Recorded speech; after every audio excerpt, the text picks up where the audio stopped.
Hello. Welcome to the Xirtus.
Synctank.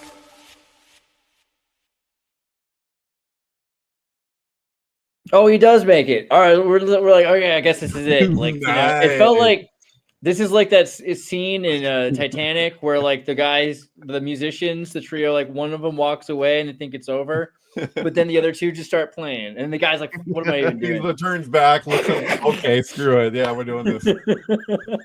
That's pretty based. That's a good one. Dude, so I made this title, Do You Even Efchat, bro? Because Efchat's been off the hook, and I can't even believe how cool it is. No, Spandau Ballet is not a Nat Sock band.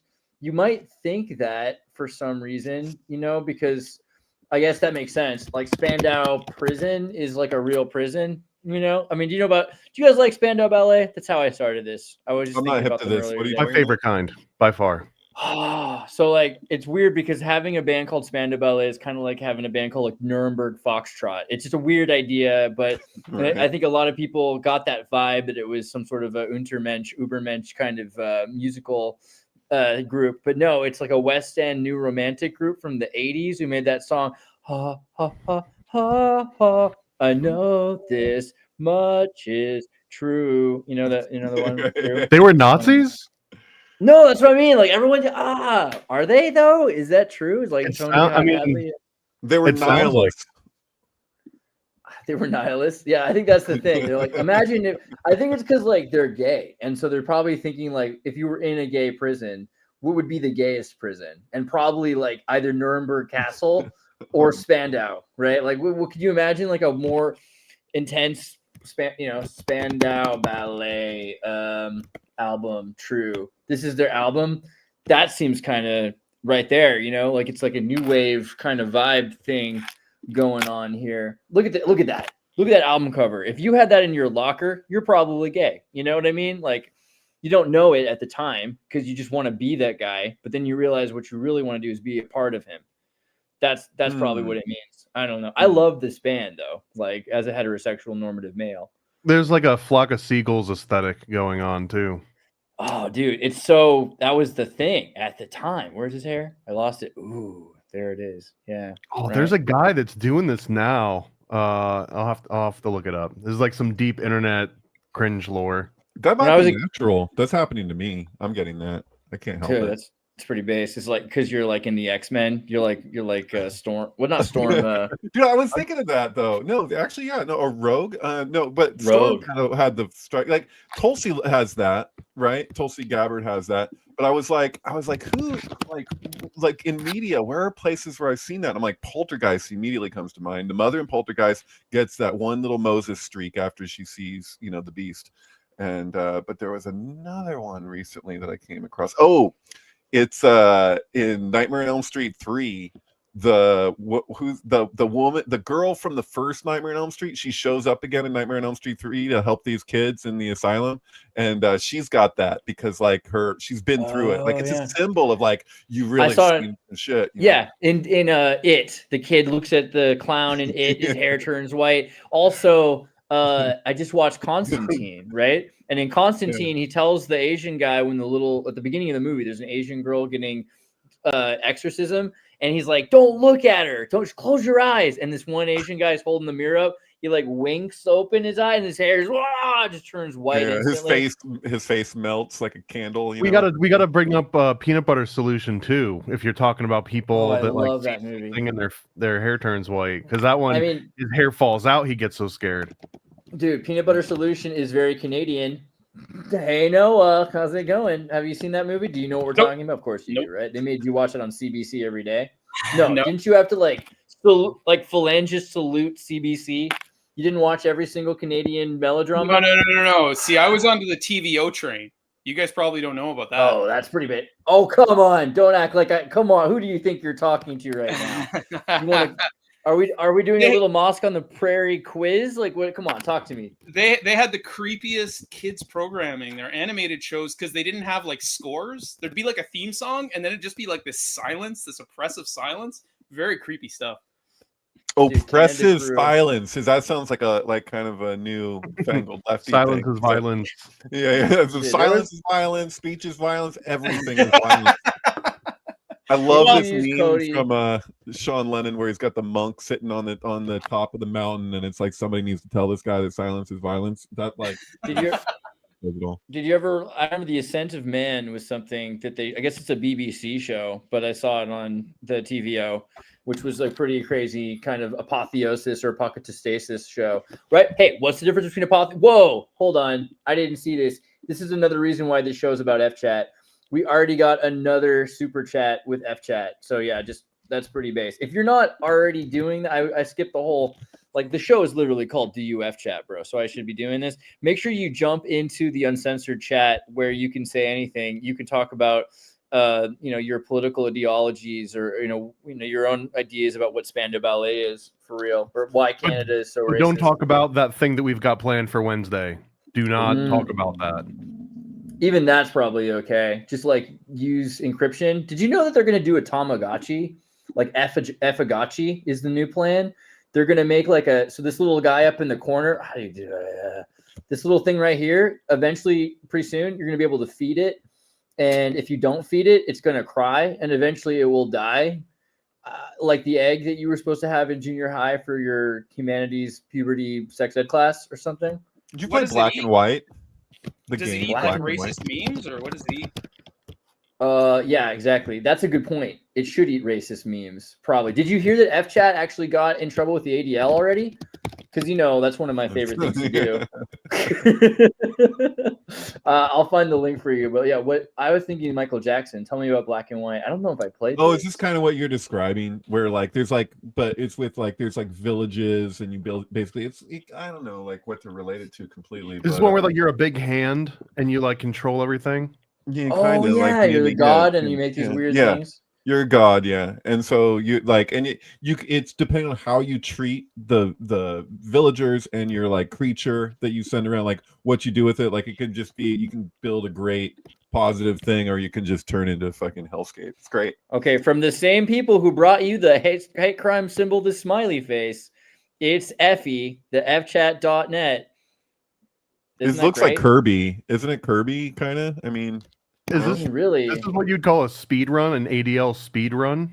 I don't know if you guys heard, but in my region, someone just got arrested for denying the Holocaust in Canada.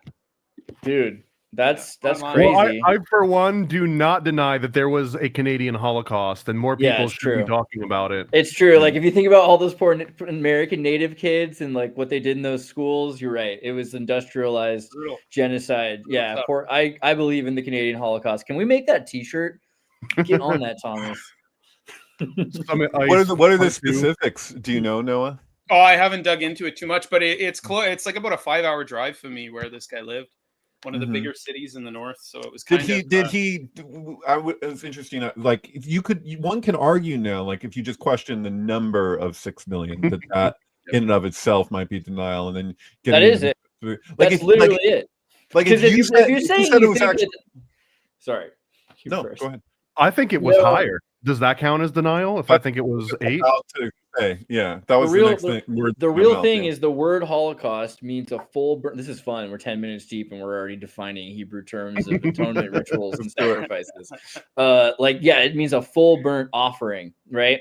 So it's a weird thing to say you believe that the Reich did a full burnt offering, because are they offering this to Yahweh, or is this supposed to be like to Vishnu? Like, because it brings up the question of martyrdom and what the nature of martyrdom is, because this is always the issue, right? It's like where you have Mahatma Gandhi or Martin Luther King are often referred to as martyrs, and they were people who were like, I'm going to do what I believe is. You entertain this theoretically. People can disagree or whatever. I don't care.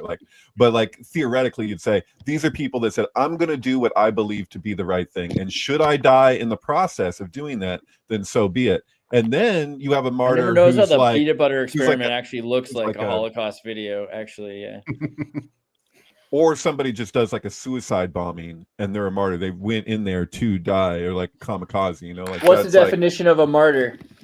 Actually, etymologically, what does martyr mean? Oh, what is the etymological roots of the word martyr? I knew that at one point, but I can't remember. So martyr means witness, right? So it actually originally just meant someone who saw something, right? And you can see this if we go to, I'm not just lying to you, go here, literally witness in Christian use. And so Jehovah's Witnesses are just by default martyrs. Yeah, which is a way cooler name, by the way. Well, they gave up their martyrs. How can you martyr yourself more than deny your own solar return? So, frankly, it's not. So that's something I knew a girl who was Jehovah's Witness. I asked her about that. It's like they're just all holidays. Like they don't have any holidays. So birthdays are holidays. So by default they go. But really, like Christmas goes, Halloween goes. Obviously, yeah, they view it all as like pagan ritual, which it is, right? Like the birthday is your solar return. It's an astrologically determined function, and we don't get it quite right because it could be a day or behind based on 365 and a quarter. Right. But it's actually one of the most powerful transits you experience every year. It's like people, it's funny because in our culture, it's like, well, you're going to have a big party and, you're going to go out and get crazy. But it's like, really what you're supposed to be doing is creating on that day, because the sun is your creative heart and spirit. So if you spend your solar return making something, it becomes very powerful. But isn't it also like your birthday isn't really your birthday? It's like every 19 years you should celebrate or something, because it's not an actual cycle. Oh yeah, every 8 years for the regeneration of your cells. You're a completely different person. Well, right, and that's birthday? What's that's right. I think that's what that was about. Yeah. What's interesting about that, rejuvenating the body every 7 to 8 years, is that's a quarter of a Saturn cycle. And so when Saturn goes through 1/4 of the zodiac, it's aspected everything in your chart. It's made a conjunction, opposition, or square to absolutely everything. And Saturn rules the skin. It's the boundaries of things. So it's like every 7 years, it's like, okay, we've done everything. Saturn kills it all off and grows new growth. At first it's restrictive, but then it becomes a part of you. I got to cool because I know we're going to venture away from Jehovah's Witnesses far too fast, but that Jehovah's Witnesses in America were basically partly established by William Huntington Russell, who also founded Yale's Skull and Bones Society. That he was instrumental in creating the Watchtower, which now I think it still exists, Watchtower magazine for Jehovah's Witnesses. Oh, so yeah. Wow. Okay. Actually, I don't know. Do they still make magazines? It might. Yeah, they probably do, right? Yeah. Or at least they did in the last 8 years. So I know that they came to my house. They gave me a Watchtower. Yeah. Oh, it's still happening. That's print media, eh?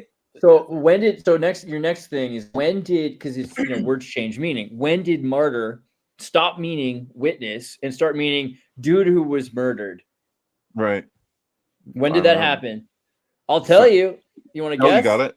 This isn't it's rhetorical. In the Bible, basically. It's literally because Paul, AKA mean and nasty man, Paul, who was originally Saul of Tarsus, right? So Apostle Paul, because half of the Bible, and this is something that always gets me, is this idea that the Bible is the recitation of Allah or something. And most of these Christians treat it like the Quran, but it's that I can deal with that. I could deal with that as a kid. The idea that, you know, maybe Genesis, not knowing that Genesis was like 6 books that were abridged, or Isaiah, you know, not knowing that Isaiah is 3 different books that were put together from 600 years difference from each other. Just like as a kid, not knowing that stuff, I could think that the Bible was the word of God. If someone told me that, I could probably go with it. But then, except for Paul, because you're like, wait, you're telling me that Paul's letters are the word of God? That seems kind of weird. Isn't that kind of weird? That Paul's Well, it could. like, I mean, if you believe That's God the part was that got me people, then caught up. all the that mechanisms bothered make me. a difference. The rest of it makes so much sense. This one Paul I thing. was 6, okay? At 6, I was like, sure, yeah, like Genesis sounds kind of godlike, you know. In the beginning, there was. I could get behind that, but the idea that love is patient, love is kind, it does not envy. All this stuff sounds to me like some sort of an incel, homophobic, homosexual that like beats up. Wait, what? Are you Corinthians the 13? the Beatitudes and the Sermon on the Mount feel like that? What are you saying? I'm sorry. I feel like Distracted for a second. No, I'm like, wait, I what? feel like Paul's biblical letters to Corinth and Galatia and like to what all of these, the Thessalonian letters, right? To me, they feel a little forced. I feel like You're not talking about the red text in the gospel. You're talking about Paul. I'm sorry. I'm literally saying, straight up. Like, I think the idea that Paul's letters are the word of God is like saying Muhammad's Quran is no, I'm with from you. Allah. I'm with you totally. Okay, sorry. Yeah. And because when you think about it, like Christians practiced away because they all got killed because of the way they practiced, which was the way Jesus was practicing. Whatever Jesus did, that was what you were supposed to do until Jesus is murdered. And then they start murdering all the people that ever saw Jesus do things his own way. Because Jesus was not sent, like they had these rules about how you're supposed to treat Shabbat. On Sabbath, you're supposed to be careful, keep off the grass and all this. If you push an elevator button, you don't eat the corn on the cob. Yeah. All this crazy stuff. And Jesus is like, actually, I got this whole Taoist look at this, that maybe Sabbath was made for man, not man for Sabbath. Maybe the law was made from, and this is a different way of practicing. It's doing knowing why it is that you're doing something and having that be based. So like all the accusatory stuff, I'm Captain Obvious here, but it's a hypocrisy, right? Like Jesus's whole thing was pointing out the hypocrisies. He's kind of similar to like what happens with social media all over the place, you know what I mean? Or just like the way that people are, like, where they're calling people out, but you have to look at the log in your own eye before you got people living in glass houses everywhere. So it's just like, dude, it doesn't stop. That's the thing about like gospel Christianity, is like it only becomes more applicable, which is weird because like a lot of like older text like becomes less applicable. It's like, what are these people talking about? Like they had a whole different thing, but like, I don't know. Can you imagine how Andreas deserves to be a king and a priest? I'll allow it. Sorry, go ahead. No, of course no. Can you imagine how lit Jesus's X account would be? I can imagine he would just be so snarky and I think you'd be fucking totally canceled. I think you'd be totally canceled. And there's probably 100 of the equivalent that are out there that I feel like being crucified is the equivalent, like the ancient version of being canceled. That's kind of the way it is a cancellation religion, really. I mean, that's like the thing. And they're like, you can cancel me, but it doesn't matter. I'll, strike me down, Darth. I'll become more powerful than you could ever imagine. Like that's kind of what Christianity is, right? On a certain level. Are you guys hip to like the Tagore visions at the end of the exegesis? You guys know about this? Yeah, okay, a little bit. Yeah, I've read it. Because like he starts like envisioning PKD that Christ has come back, but he's like an Indian guy without legs. He's just a child who gets burned every time nuclear waste gets dumped in the ocean. And he's like fully on board with this. He's like, that's what it is. So he was actually predicting like eco-environmentalism as a religion before it happened. He was seeing it, which is interesting. Are you saying Greta Thunberg is Jesus? No, she will be remembered as John the Baptist. She's John the Baptist. Israel hates her. She's gonna die in Israel, probably on a hill. Let's be honest. History will remember her the same way they remember George Bush, a hero. It's a show, man. It's weird. Like, so there's protests. I just found this out. I didn't realize. I had to call up my cousin the other night because somebody was telling me that 50 to 60,000 people were protesting in Stockholm for the flotilla back in June. And I was like, really? And he was like, yeah, we have to set our clocks to retardation. It's cyclical. And then I was like, but it's not. He was like, it's one thing. Basically what it is that Greta and company, and which is also, you know, attached for real, attached to Hamas and stuff, as like basically taking the reins on this, but it's all symbolic. Like, even if you ask Grok, like, what were the supplies that Greta was actually bringing, they're like, it was a symbolic amount. It was really like it was all about symbolism and clicks and all this stuff. But it's like, but then when you're looking at like the real issue, like those people who were protesting, like they're protesting what's going on with Israel, and they feel strongly about it, and they should. And then you have but in order to take that position, you have to apparently, on some level, at least in the social media world, attach yourself to Greta and company. Like whatever they're doing is like they're leading, like it's such a facade. The whole thing like, is a peanut butter solution metaphor the whole time. It's a trap. Like, if I want to discuss, if I want to point out some of the ridiculousness that I see around the flotilla, like I don't like people freak out on me, like I'm like supporting everything that Israel's doing. It's maddening, you know. But well, whatever. I mean, it's the thing. I mean, like Israel's not doing any of the, if you want to go after Israel for things Israel's doing, I've been pretty clear about that. I think that's a great idea. The same way you should go after American government. If you love America, if you're a patriot of America, you need to go after American government doing the wrong thing. Yeah, word. That's what that means to love America. It's like, I don't like it when we do something wrong. And Israel's a country and they can do things that are wrong. And we should probably love Israel, which I think, you know, is okay to love a country like Israel. The same way you can love Palestine and not want Hamas to be in charge of it, right? After 40 years and 2 votes above the, I mean, clearly putting government above the goal of the people is the separation we have to be careful about. And this is, it's not unfair to say the same thing about England or the Soviet Union, right? Like do you love Russia? Sure. Are you having problems with Putin? Can you not say both? Is that like a thing you can't? How about Ukraine, Zelensky? When are we going to just separate these things, right? Dictators from their states. The point is, they want everyone to be so confused and so scared to speak that you only get your talking points that day. That's literally what's being created. Right. I mean, I don't know how to view it any other way. It's literally the 2 minutes of hate. It's like, this is what you hate today. You say anything else, you're going off script. We're going to throw you in prison. And we're going to shut down BDC. Like, you're done. I need to do a plug right now. So if you aren't already aware, simultaneously to this stream, and you should watch it afterwards if you're here, Noah Campbell, who's in the stream what we're doing right this second, is also, he's got a premiering video right now with Paranoid American that's talking about. This is perfect. Because me and Thomas are both Geminis. So we're twinning in that show while we're twinning it over here. We've got double twins. So 2 of these twins have to be feminine. We have to be Clytemnestra and who was the What did you say about your clit? What? Hey, bro, Hey, I thought that in the Thoth deck it was like Romulus and Remus or it ain't me, bro. I'm the straight one. That other Thomas you had up in a second, he's probably the gay one, not this one. Oh, well, your name means twin. Oh, I see. Are you saying that on purpose? You saying it because Thomas means twin? Yeah. It's like twinned all over the place. Oh, I see. You can be straight and gaily forward at the same time. Oh my God. Are you named Thomas because you're a Gemini? That's crazy. No, I'm actually named after my dad's deceased brother. So it just lined up. It wasn't like planned to be twin. Yeah, but was your dad's brother a Gemini?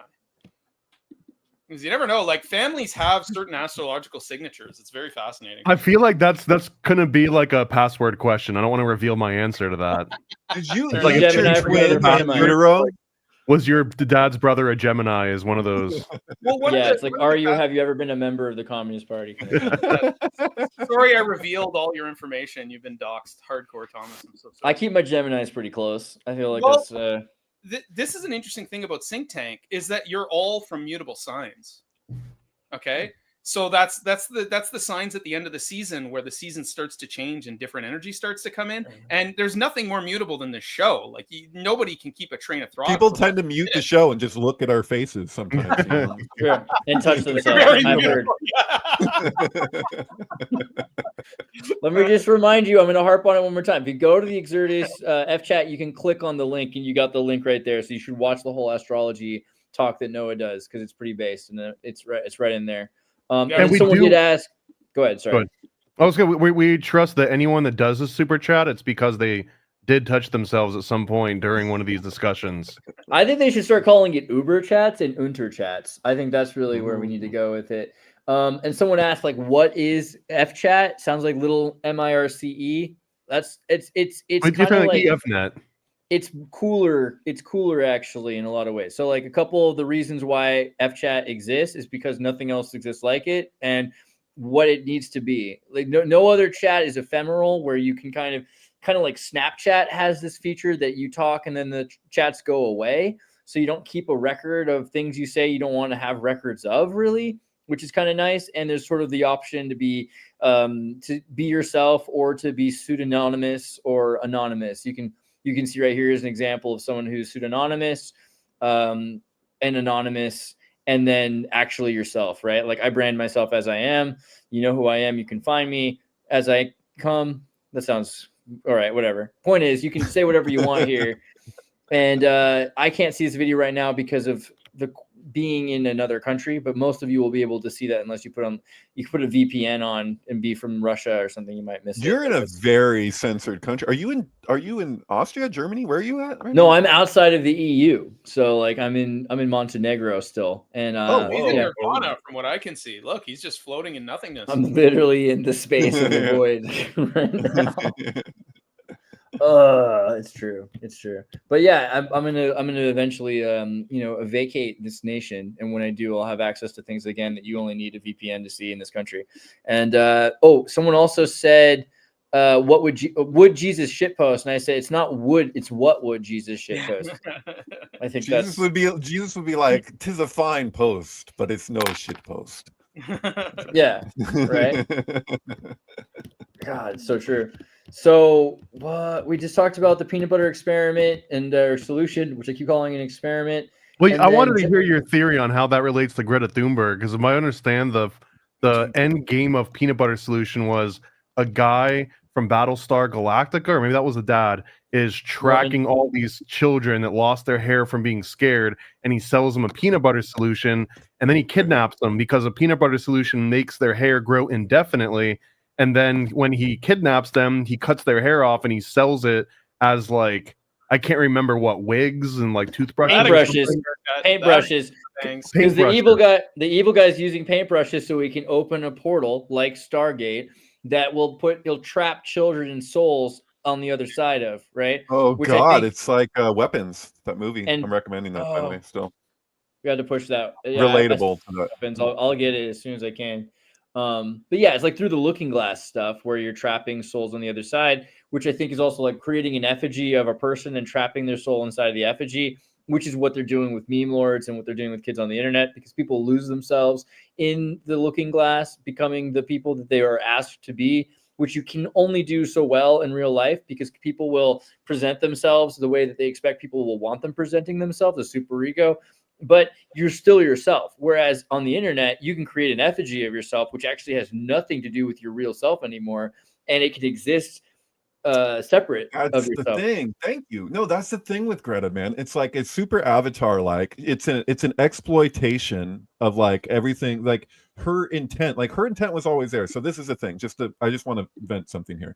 So like when I talked to people years ago, I don't know where they're at now, but years ago I talked to a lot of people in Stockholm. I go to coffee shops every day for like about 4 months or something, and I would have this repeated version of this conversation, and I was amazed at how consistent people were, like when the subject of Greta came up. Like my cousin just told me the other night that he's like talked to her several times. He was like, yeah, if the argument for like the spectrum thing, like he's like, yeah, she's super autistic. But basically, like the word that I got from just about everybody, that they were really happy for her when she finally got her big platform and got to be heard, because people who lived in Stockholm would see her protesting almost always by herself, day after day after day, like all day long, just like standing there with her signs and doing her thing. That everybody knows. Make her sound like Diogenes. No, but everybody knows they all had Stockholm syndrome.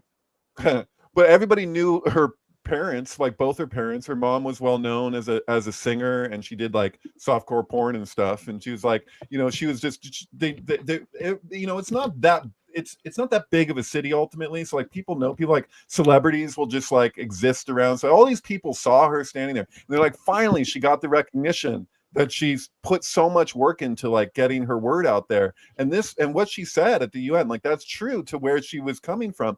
But if you ask any one of those people, or at least when I asked people at the time, like, do you think that she's exploited? There's zero question. And do those people exploiting her have some degree of perverse incentive? You know, it's Bro, like I'm the exploiting her greenwashing right stuff and all now. that. You Sorry. are, and that's she probably wants you to. She probably likes that. And so, I think she does. yeah, she wants attention. Like that's a big part of what's happening. And she wants to attach herself to this cause. That my beef with it is that I agree with a lot of the accusatory stuff, to be honest. My issue is that I see two sides to it. Like I see that there's other arguments to be had, and it frustrates the hell out of me that, and I've been kind of playing keyboard warrior recently online because I feel like I want to like point out, like, not just like devil's advocate, but like show the flip side of issues, because I don't think it's healthy to just be so, scapegoating to, even if the scapegoat is guilty, but to just be so focused that you can't even acknowledge what the other side of an issue is. So like, I was like, I don't like that polarization. Like I was raised around a lot of that kind of polarization, and I'm like, can we please like mature past this? Like it's crazy to me. Like and if you immediately get put in a box if you don't. I'm sorry, I'm going to be repeating myself when I talk about that kind of thing, but it's just like that's what happens. People want to put you in this place so that they can be like, you're a this is, and like they'll decide for you what all your opinions are, like as though you're incapable of nuance. And like, I don't know, man, I've been like so critical of Israel since like at least like 2006 or something, like before I met my rabbi. Like that's why we jive so well. Part of why we jive so well is that I have all these criticisms of Israel, and I meet a rabbi who's just like, oh yeah, totally, state of Israel, this, and saying all this stuff. And now I just feel like, speaking of like the looking glass, like I feel like I'm like through the looking glass to some degree. Like it's impossible to know everything, but I just like, I know too much that I can't just like go along with kind of this herd mentality where we're all just like, and this is like, and then after this show, I'm probably gonna look at the comments and I'll see somebody like Bernie or something saying I'm copying for Israel, and I'm like, dude, I fucking have been so fucking like crazy hard on Israel for so many years. I had people throwing food at me at a freaking grocery store because of what I said against Zionism in like 2009. Yeah, like, but once you start dealing with like people from UC San Diego or Santa Cruz that are like super pro Palestine, at a certain point, like I just want to like stand as far away from hippies. You know what I mean? Like, there's a certain point where I used to be like the most pro Palestine person I could be, until I realized all the people around me who were so pro Palestine were the Antifa people you see on TV that disgust you, and you're like, oh man, I can't hang with these people anymore. You know, like it's also like there's a lot of weed cloud around that vibe, but true. I mean, people that stone their kids to death suck. I'm not I mean, I'm not saying everybody in Palestine stones their kids to death. I'm just saying people that do stone their kids to death suck, and I hate seeing it. I hate seeing what's it called, where you like beat your daughter to death out of a pride, what's it called, like aristocrats. Ritual, no, like ritual killing or pride killing. What's it called, where you kill your daughter? Honor killing. Honor killing, yeah, it's like pride parade, honor killing. I always mix them up. But if you're gonna have, it's kind of it's getting closer and closer. Isn't it kind of like blood atonement? Blood atonement gets kind of into an interesting place, because blood atonement doesn't have to mean murder. And so when they use murder, you're actually breaking the point of blood atonement, because technically speaking, there's only one unforgivable sin, which is murder, right?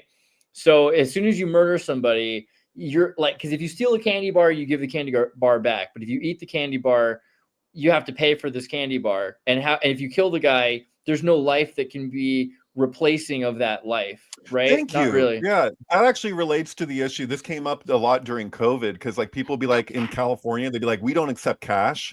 And like, I'd be like, you actually are within your right. If you haven't given me an item, you haven't handed it to me, you can say, oh, actually, we don't accept cash. That's actually, they're in their legal right to do that. They are not in their legal right that if they give you something, they give it to you to say, oh, actually, now you have to, we won't accept cash, we have to take card or something. Because like if I eat a sandwich and then I pay for it, and they're like, oh, we don't accept cash, I just ate the fucking thing. Like, you hand it to, the transaction's already taken place as soon as you hand me the item. Like, I don't know, is that right? Yeah. Except for feels like right. a uniform commercial code's kind of weird, right? Because there's like a commercial code that takes the place of any verbal contract that hasn't been made. Like if you haven't specified you're not using the commercial code, then Sure. they assume that contract system. And if you accept the benefits of a contract, then you also accept the obligations of the said contract under uniform commercial code. That's the only reason that doesn't always work. But Right. you can always California, go into that saying.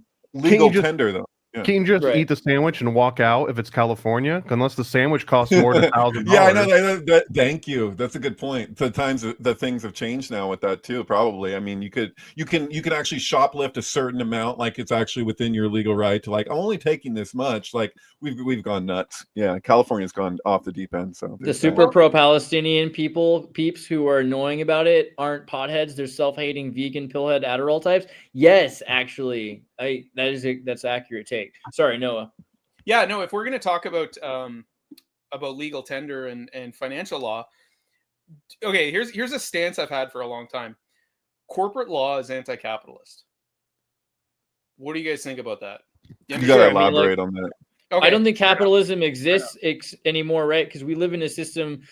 Okay, if you have elite people that are oligarchs that control everything basically in the world, and there's only a few people or a few corporations that control, it's like Tamagotchi, Yokotami, Wayland Yutani. Basically, there's only a few things left in the world, and they're just exchanging resources with other corporations, exchanging resources. Then what you actually have is a resource distribution economy, which is in a sense what communism, or at least state capitalist oligarchies like the Soviet Union and the United States have. So we don't actually live in because capitalism is where capital is created, right? And so unless you're creating new capital, let's say you take a buffalo out of a herd and then you make jackets out of it, and there's still a bunch of buffalo, and you're creating new capital, you're making capital gains, then we're not living in a capitalist state. So I would say but the scarcity factor is what equals control. Speaking of buffalo, so sure, if you're to apply that to its ultimate end, yeah.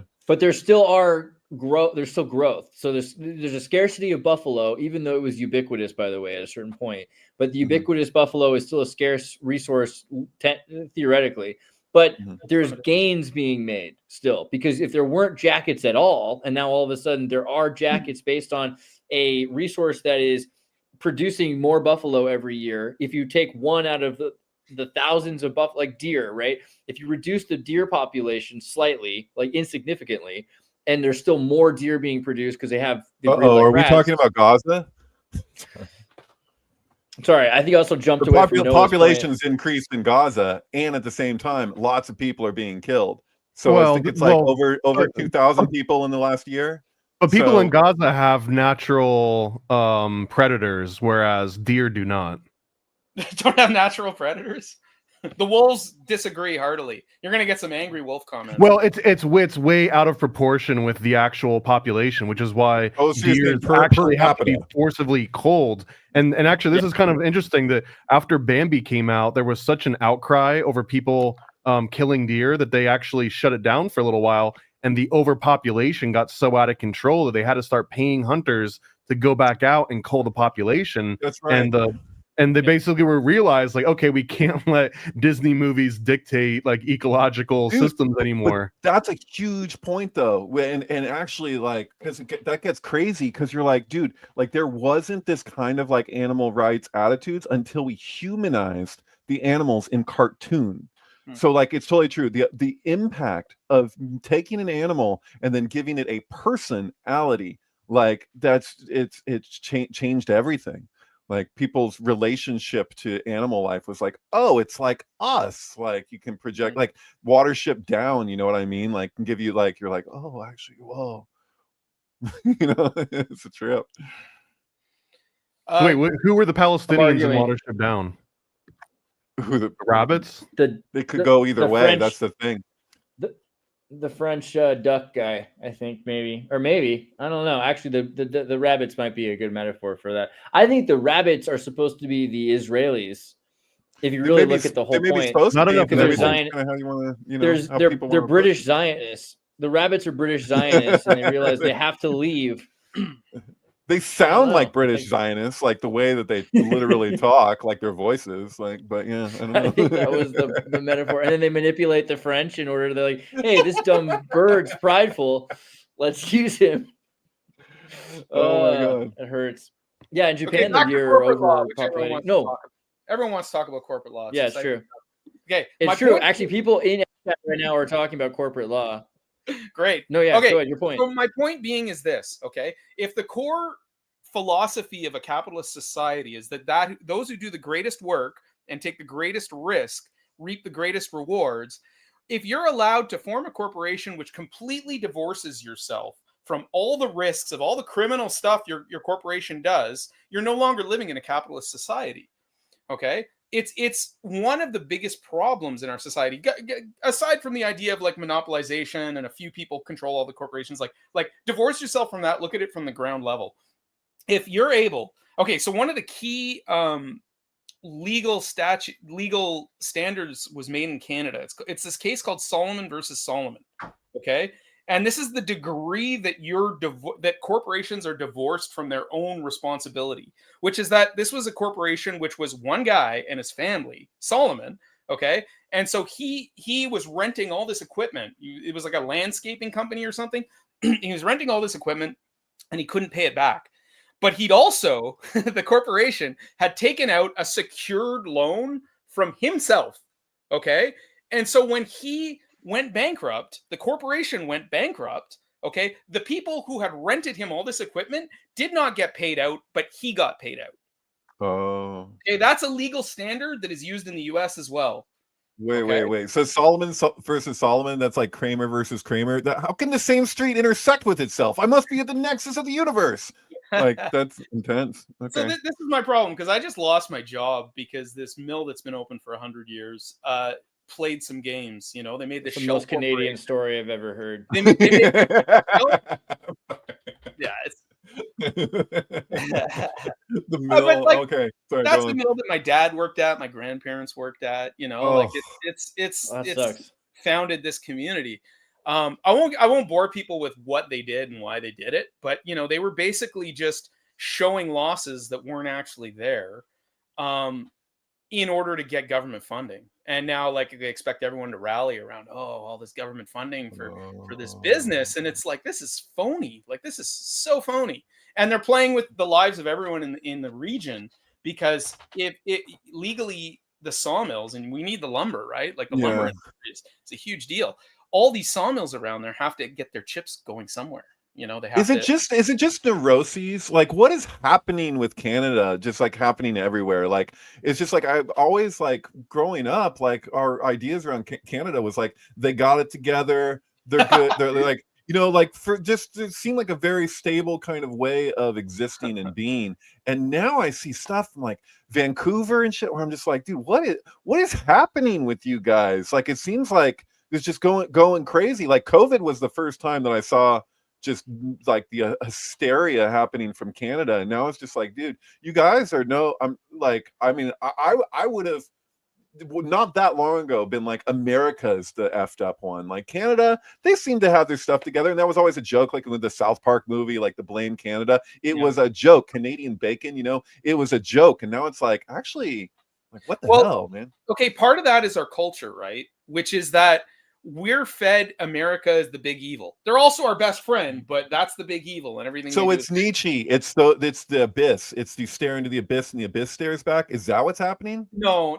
It's like blind spot. You know, most of our media, most of our news comes from CBC. It's state-sponsored propaganda. It's literally state-sponsored propaganda, and like, most people don't understand that, which is bizarre. It's literally taxpayer funded. Like, my best analogy on this one I thought before is that America is kind of like Beavis and Butthead, and Canada's like Stewart. Like he thinks that they're his friends, and maybe they are, because they're kind of like on equal footing, and neither of them are good with Todd, and like Todd's like the American government, right? We had to bring in another Canadian expert into the chat. Canada has entered. Wait, whoa, Linus, you don't have time to be on here. The Jays are like next to World Series. Come on, this is crazy. You need to be focused right now. It's a good day to be a Jays fan, that's for sure. It's an MK Ultra reference. Is that what's happening? You know what? You know what? I also have my yeah. also wearing my crossover shirt here, where the Terminator has unfortunately terminated our man Marty McFly here. I'll be back to the future. You guys want Canadian? Me and my son and my dad 2 days ago drove out to this cliff to go make a fire up on this cliff and watch the stars and all this stuff. And we're listening to the Jays game on the radio or driving through the woods. So there you go. Nice. Yeah, I was there too. Whew. Yeah, you were telepresent. Yes. Well, Linus, who I've been to the temple with twice. And it's Mormon a whole temple? ritual. Can I reveal any of this, or is this too esoteric? No, you go ahead. No, he's referring to the big Masonic temple that they call a baseball stadium. Yeah, the Sky Dome. I refuse to corporately brand it, but you got to go and you got to touch the big phallus, Toronto's phallus, and then we get into the giant ovum, which is the Sky Dome, and it's magic, man. It's pure magic. Yeah. It's a good time. The And he has a little, district. yeah, he has baseball a is private, weirdly kabbalistic, right? Like the diamond yeah. and the 18 and all the things. Completely square in the compass. Everybody's just around the thing. Yeah, no, it's true. Let's just put all of our attention on this square in this compass and just, Yeah. fixate on Dude, that. let me quickly just jump in to show you guys on Efchat right now. We're having a conversation and it's rebutting everything you're saying. So Anon 95 whatever says corporations are large companies that have special protections from government. They are not ANCAP. And further on, they said corporations are defined by their relationship to the government. In a truly free capitalist market, they don't really exist. And I said, explain, corporations are collectives of beings who create an enterprise which doesn't have a monopoly of violence. That's my opinion. I think a corporation is kind of like a woman, right? Like it's an identity that you present yourself as. Okay, here's my other argument. Sorry, I had to do it. And why it's slowly eroding our society.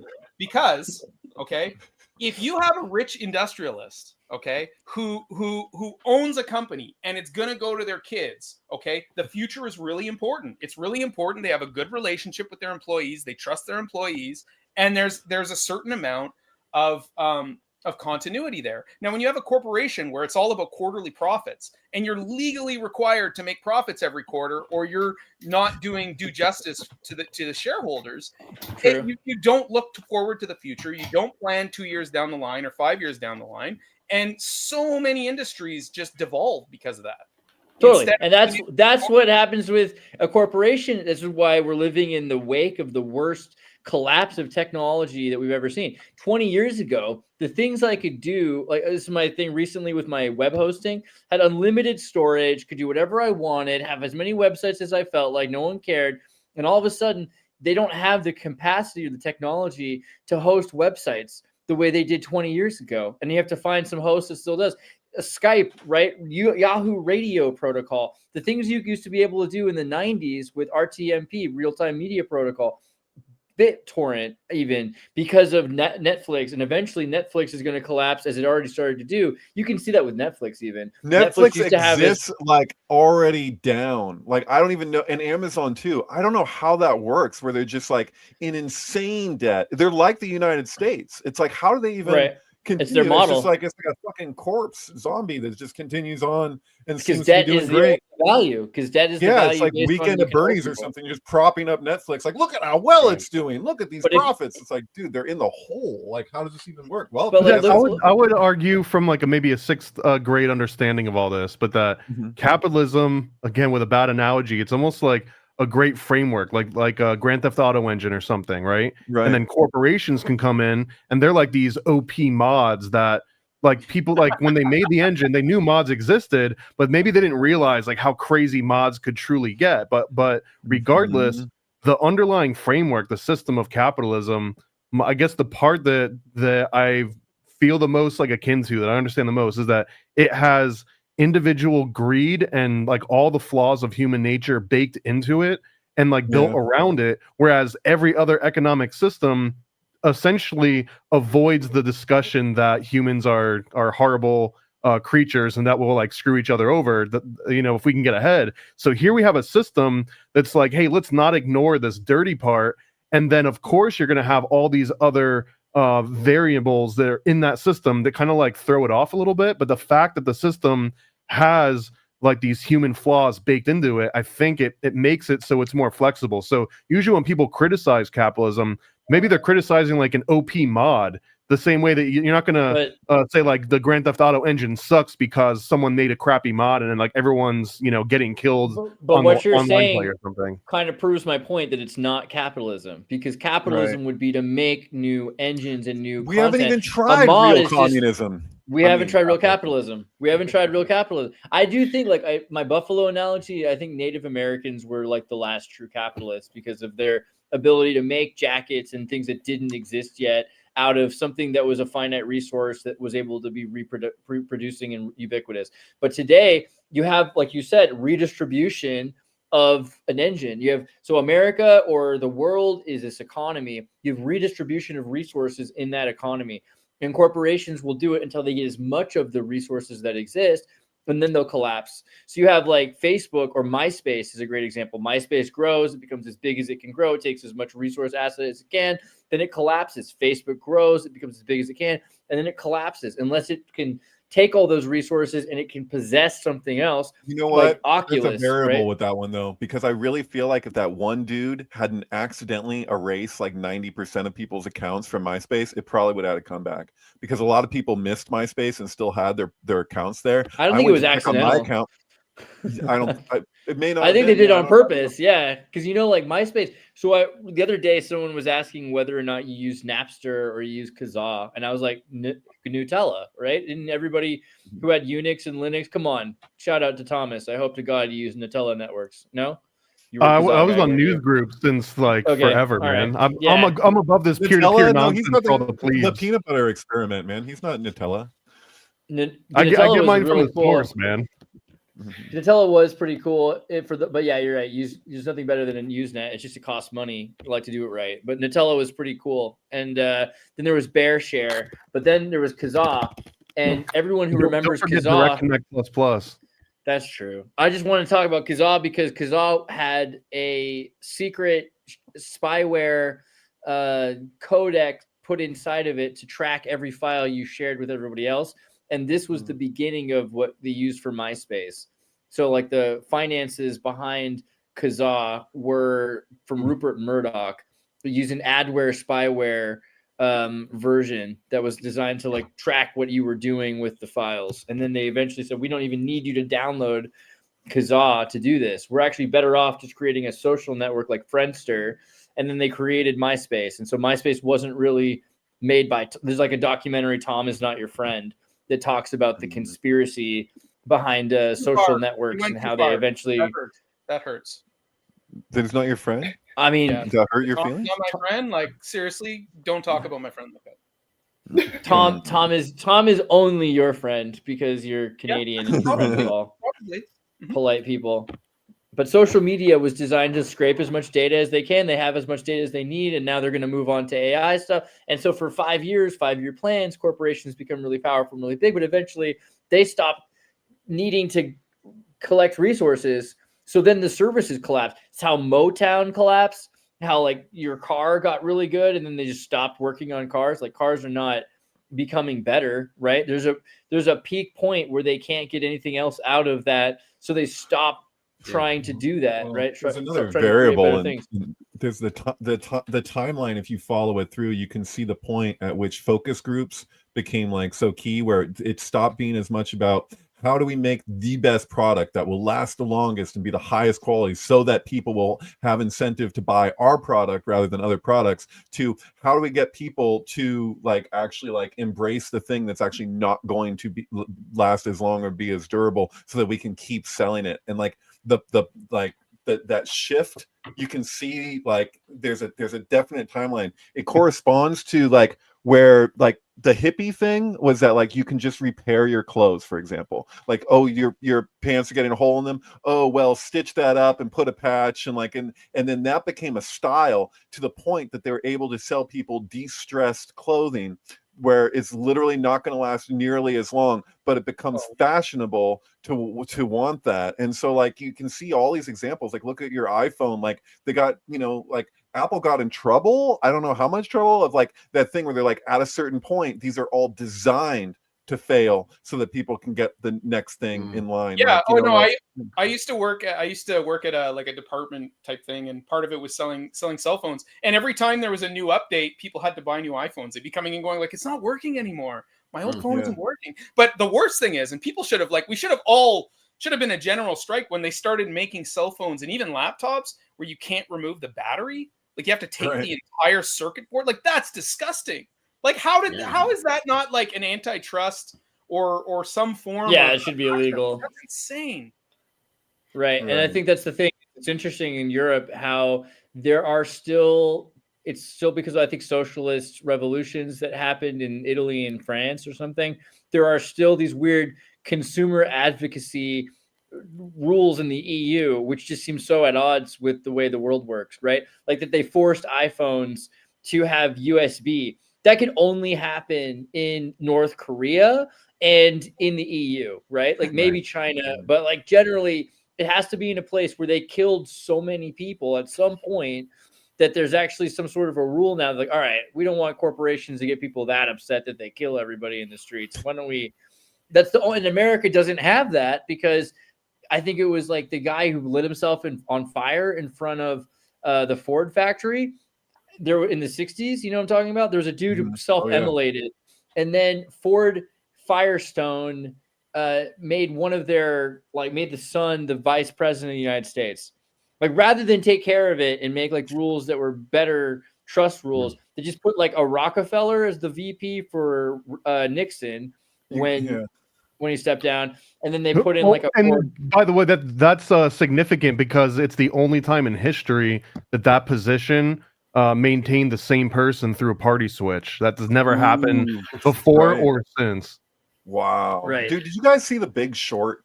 You know what I'm talking about? Like the housing bubble thing. So like it's relatable. I keep thinking about it because it's relatable to these things that we're talking about, because basically the way that the Big Short ends is that this thing that they did was 100% illegal, but it was such a critical mass and so many people were involved, and it was already just like the momentum was so great that they're like, well, we basically just have to just like let it be, because what are you going to do?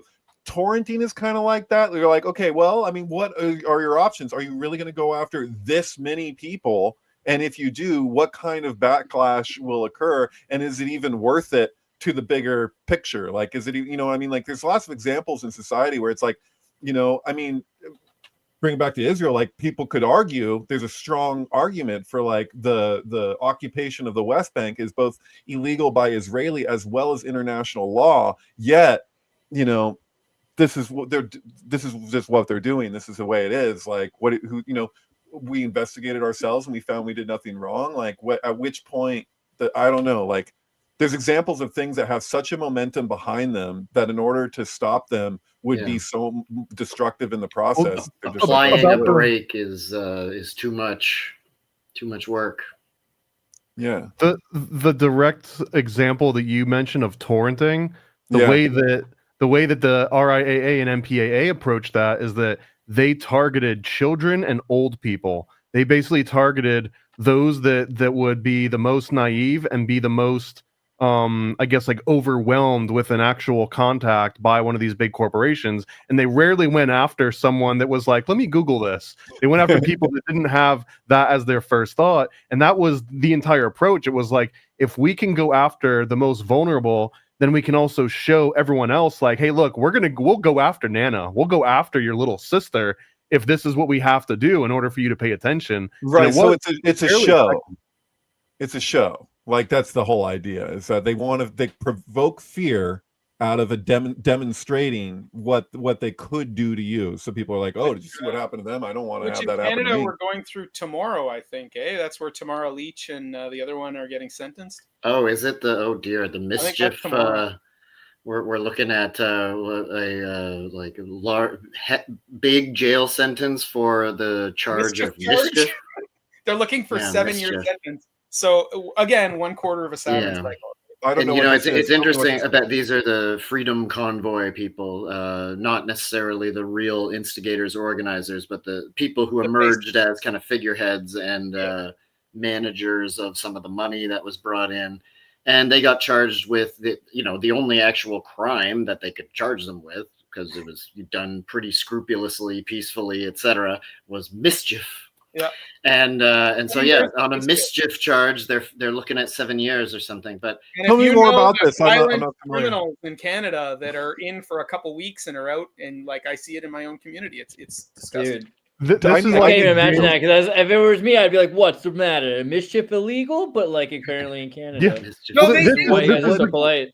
This What is is it? Canadian J6, right? This is them saying like, Yeah. okay, you guys had your fun a year or two ago. Now we got you. Now we're coming to your front doorstep. Well, what, David? this The is all truckers- about the trying to truckers spin it protest? as J6. I want to You guys get have- informed on a like. I Yeah, wanna know this explain. Act like so someone who's never. I guess he doesn't know about the trucker protest. So explain. Oh, the trucker protest. That's what they were talking yeah. about. Yeah, where they clogged Yeah, up all yeah, the yeah. arteries. Oh, People who okay. were two Oh, sorry, now I'm people who following. emerged Like, as figureheads of that and got charged as if it was all their Oh, idea. they fucking took their bank accounts and all of that. They lost access to their bank accounts and all that shit. No Oh. warrant, nothing. They just called Oh. up, and every bank in Canada was like, "Yeah, whatever you want, government. There's no whatever." Oh, you're just saying that they contributed to like a That's it. GoFundMe? So I want to know if Canada can do that. What, like, can that happen like in other banks across the world and stuff? Like Canada, you'd think would be like I wouldn't have expected that from Canada. That was so. Yes, you Canada. Yeah, And so my question has been, and I'm probably going to get people pissed at me for this, but I was like, couldn't we just do that like with the billionaires who run Hamas? Like, I wanted to see, like, one of my, I'm sorry, I'm going to keep coming back to this because it's been my social media world for the last few days. But I'm like, I want to see like surgical responses rather than these just wide scale explosive responses. So I'm like, sorry, just shouldn't that be? Yeah. Isn't that already supposed to be part of the? If you get designated a terror organization, right? Banks can't legally handle your money, right? So how are these guys that I don't know where it's at now? But the last that I looked, you had like maybe one of them was assassinated, maybe two, but you had like 3 guys that had $11 billion between them that didn't give a shit about the Palestinian people. And I'm like, well, free Palestine from this like the Hamas, it's like these billionaires that clearly, like, I've watched them speak, like they don't really care. They're like, the people are being good martyrs for us and all this whole attitude. I'm like, dude, can you just do what Canada did to the truckers with these guys? Like, why is the like because it's not advantageous. There's way more power and there's way more that you can exploit if you're able to track someone that like is not supposed to be like is non-persona essentially. But if you can track them without actually locking them up, now you've got collateral and you've got either blackmail or you've got favors that you can call in. No one's going to call in a favor over like one of these truckers, right? Yeah, so Kanye, I think Kanye totally underestimated what the reaction would be and how that would affect his freaking bank account and all these deals and everything. And I'm like, can we just like Kanye those people? Like, why not? Like, Jesus Christ. You guys know, like the gnarliest group, one of the most terrifying things to me is the Royal Canadian Mounted Police. It sounds like a joke because, you think of Officer Dudley. Yeah, you think of Dudley Do-Right, right? I don't know if you do, but I think of Ren and Stimpy personally. Yeah, but, exactly. Kilted Yaxman. Yeah, I guess Thomas and I are like slightly more classic gentlemen than you. Yeah, but it was admitted that during COVID, the government was tracking all of our cell phones. RCMP does the gnarliest stuff. They like spy on everybody. Hold on. They're In Canada, the CIA in red coats, bro. They're the red wasn't it coat CIA. required? No. They're not the CIA. They're the FBI. CSIS is the CIA. But apparently RCMP they're the federal spies cops. This is true. I guess you're right. How much of this is propaganda? Because I distinctly remember that towards the end of COVID lockdowns, that Canada was making it so that if you want to use public transport, if you want to use any sort of public services, you had to install a app on your phone that would be like a contact tracer. Yeah. Well, I don't know what the CSIS is, by the way, is like saying I don't know what Degrassi is, and I'm offended. But yeah, keep going. Sorry. But the app on your phone was about proving that that you'd been vaccinated. That was the thing. Well, That's that was the surface of it, but really it was about Also, contact getting tracing. everyone to install this thing and then figuring out, okay, these are clicks of people and here's all the connection between. COVID was just the pretense on it. Underlying it was like establishing these graph nodes Absolutely. of people. It's like you could do the exact same, it's almost the same conversation to talk about 9/11, response to 9/11 with the Patriot Act and all this shit to the COVID response. Well, And I'll bring now- up J6, man. If they knew that Yeah. every J6er had the same app on their phone that tracked each other's movements, there you go. There's the exact same application with a completely different pretense. Right. See, the crazy thing is though, when they froze the bank accounts, to me it's like they blew their load too quickly. Like it was like the whole really thing wasn't blowing their load too quickly. They didn't want to do any of this at that time. Yeah. They were going to wait. They thought they had the next election because they had their perfect Pied Piper, and they had their sheepdog, and they could just get in there and like I'm talking about America, excuse me, but everybody followed suit along with like I think the whole thing was like this wasn't supposed to be so quick. It was just like oh shit, all these things are happening. Let's just well, I get in mean, there and I have a dissenting opinion about that for the states because I believe they needed Trump in order to do COVID. I don't think they could have done COVID under a Democratic government. No, it wasn't supposed to be the Democratic government. It was supposed to be what followed. It was supposed to be like years in the future. Like, and then they were just like but they felt they were kind of like ambitious because they had done all these exercises and all of this work to get like, how could we do it? They wanted to implement this, but they didn't want to do it like that and then. They're like, this is the time. Let's go for it. You know, that's what I saw.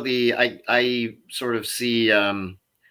Assuming that it's I can take it at face value, I see the trucker convoy protest as a kind of a accelerationist move in the sense that a minority was well aware that this government had no plans to roll back any of this stuff if they didn't have to, but they weren't coming out and saying this is forever. So basically they like forced them to move up their schedule and basically like admit, well, they didn't openly admit, but like that they had to very overtly ignore the questions like, so what's our off ramp for all this? Like the unvaccinated people being unable to leave the country and all these different things going on that got implemented for a supposedly fleeting emergency and that have now been around for 2 years. Right. When are we going to off ramp this? It's like the people who knew that the real answer was hopefully never forced the question. And then the response was they moved up their timeline to have to kind of show their hand that like, actually, we're just not going to pretend to be politicians and we're going to crush whatever protest you bring up. Right. Maybe that was in the plan for more like a year later, but like it made them move. Like it's like when you don't have any of the cards or something, when your opponent has a really deadly plan and they're working it out, one of the only things you can do is force them to move up their schedule off of what they were planning. Right. One of the questions I have about all that, because it does seem like the truckers forced their hand and it did end it in the end, but Ford had already announced that we were going to reopen, and he did in like I think it was May. Like he kind of like started to get rid of everything, and that did actually happen. But he had announced that before the trucker protest. So that's one of the weird things in the timeline. That like, what was the trucker protest then op? Like I don't even know. Like I don't know. It's weird. So I just wanted to say, like, the thing I was trying to say earlier about the RCMP is that they are more scary than you might think. Like the FBI, for instance, because the FBI very solidly isn't allowed out of the United States because the CIA, they wanted to make sure that there was something else to watch out for what the old OSS was doing. So they very, very assuredly made sure the FBI was as limited as possible in the 1950s. Whereas the RCMP has international policing certificates and are able to do all sorts of, especially with cyber technology, all sorts of venue outside of Canada. I think there's a certain kind of license process that they have for international policing. But when you look into the international policing, the RCMP, it's a lot more extreme than what the FBI can do. Well, I remember a news story finding out that during the Iraq War, which ostensibly Canada wasn't involved the with. FBI doesn't show up with 8 guys on horses either. Sorry. Yeah, they don't actually parole on horse. That's their ceremony, right? But I remember a news story where Canada was like, and it was like this ridiculous stance. It was like the South Park, well, if we can protest the war, then we can also fight the war and do it both at the same time, right? I'm a little bit for bringing the troops home. I'm a bit for sending them to war. All that. Okay, so a little country in rock and roll. Yeah. Canada was all in on Afghanistan for many years. Okay, and that's basically as much as our military can handle. So we went all in on Afghanistan, then got to play this game of, but we don't support the Iraq war, but we were all in on it. And by the way, anyways, I won't get into it. Dude, who did all the work? It was Canada did most of the work for us. You guys did Kosovo. You guys did Iraq. I mean, I was against all of this. Don't say you Operation guys Canadian and gals. guys. And you're transgender. At any rate, they had sent the RCMP over to Iraq to train in Iraq for some reason. And it's like, what are you training for? Like, what are you doing there? Well, look at Camp X, right? Camp X was one of the OG spy schools, and that was in Canada. That was a joint operation between Canada and the U.S. And this is the very foundation of the CIA as a transition from OSS. Yeah. So is this all strategic to give us this British idea security coordination? Oh, what like that whole Camp X is for Xirtus. Sorry, wait.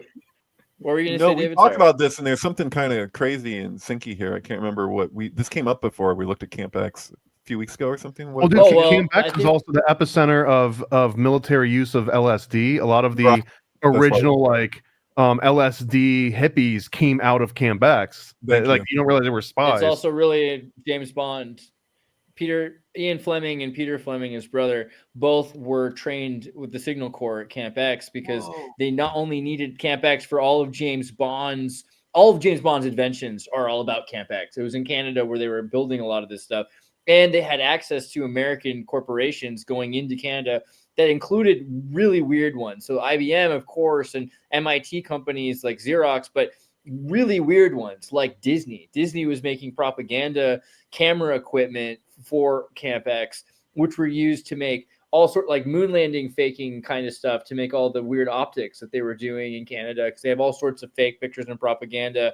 They were all sorts of crazy psyops were done in Camp X. It's not just James Bond technology there, and the Hydra networks communicated vital messages between Canada, the United States, and Great Britain, right? The Hydra.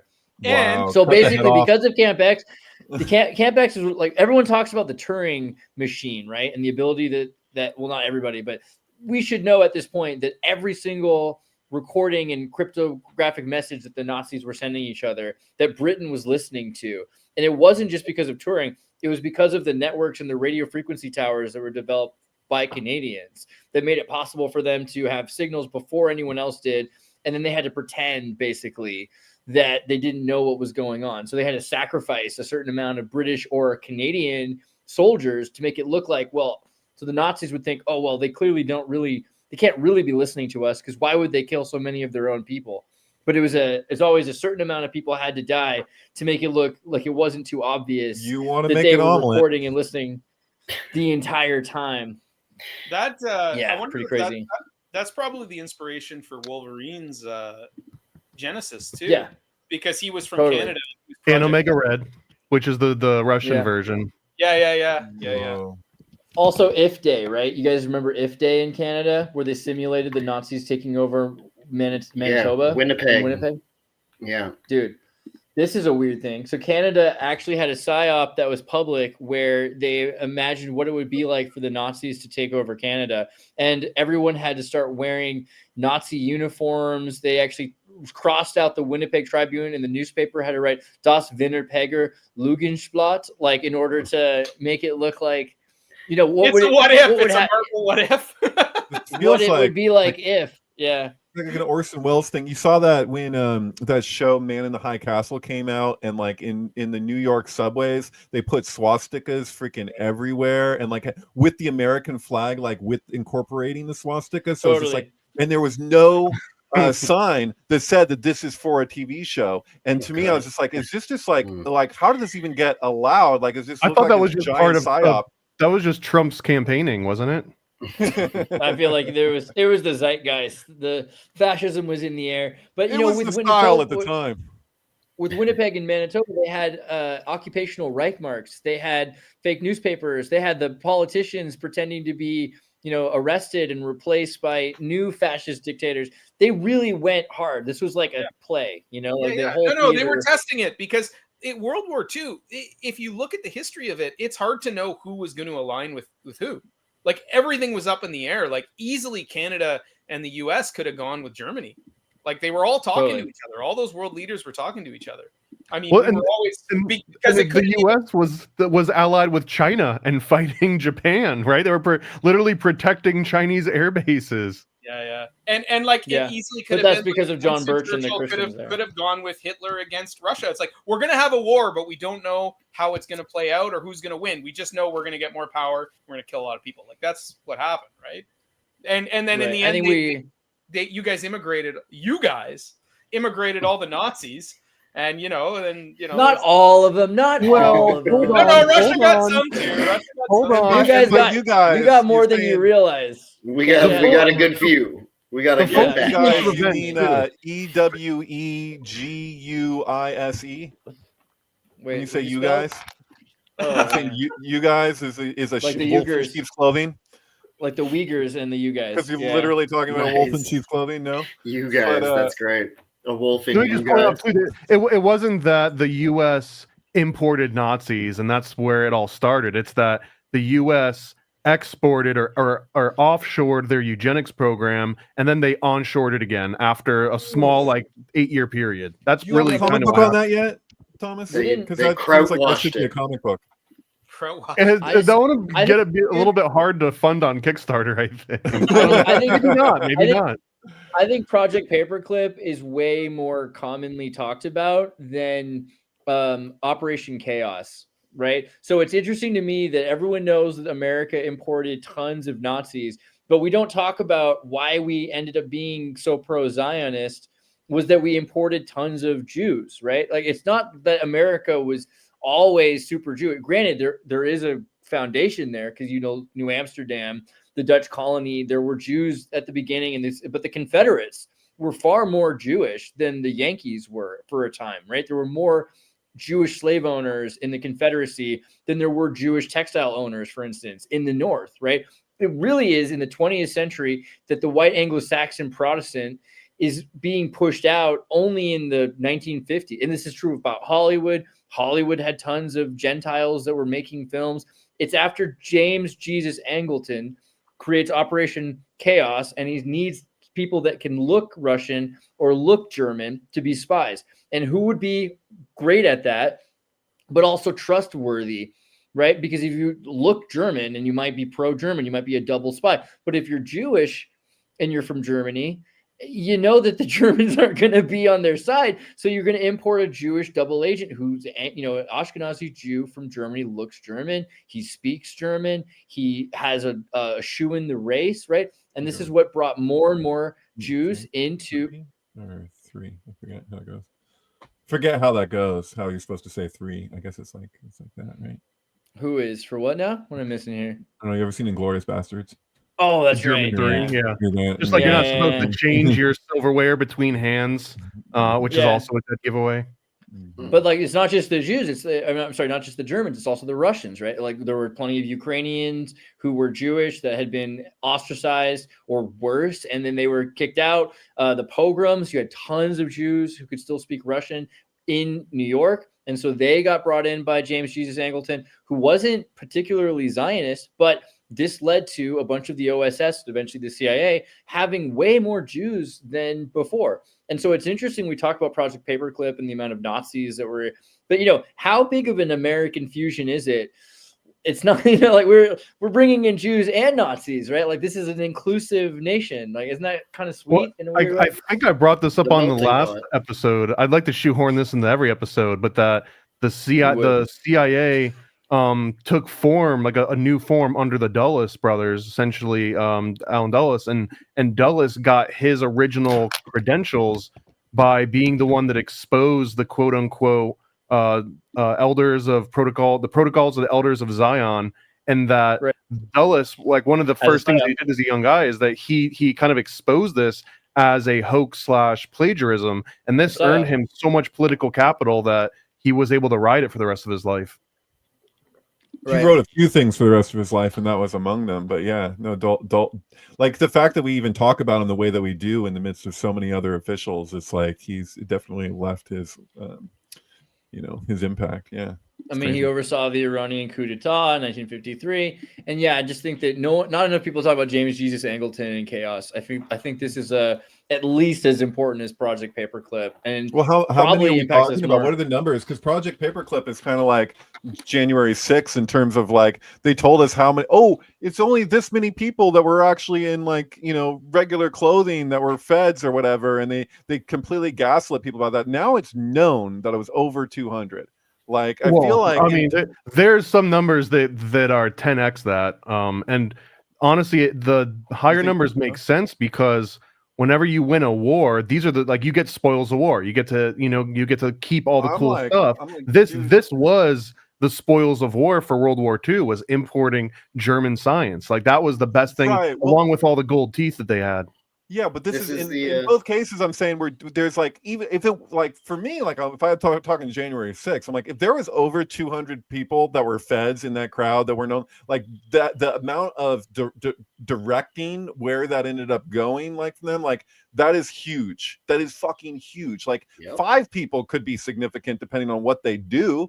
You know what I mean? Like, but when you're looking at Project Paperclip, like I was told originally it was 200 and they all went to NASA, and then it's like, no, actually it was like 300, and then you come to find out, no, it was like a staggering amount of, it wasn't even just scientists, it was like all these different fields, like, and they were so advanced. They're like, we can use these people in like different areas. We talked about vaccinologists last week, big for sure. Pharma, all these places. Like we don't talk about the like it all turned into like it's just they got hired by NASA and they're helping us get to space. Well, the original number number was something like 260, but even like the public accepted number now on like Wikipedia, wherever you're mainstream, is over 1,600 ultimately came through Paperclip. Yeah. And so that's the thing that's kind of interesting when you look at the Operation Chaos and James Jesus Angleton, is that and granted, on top of first about 5,000 or 6,000 official Jewish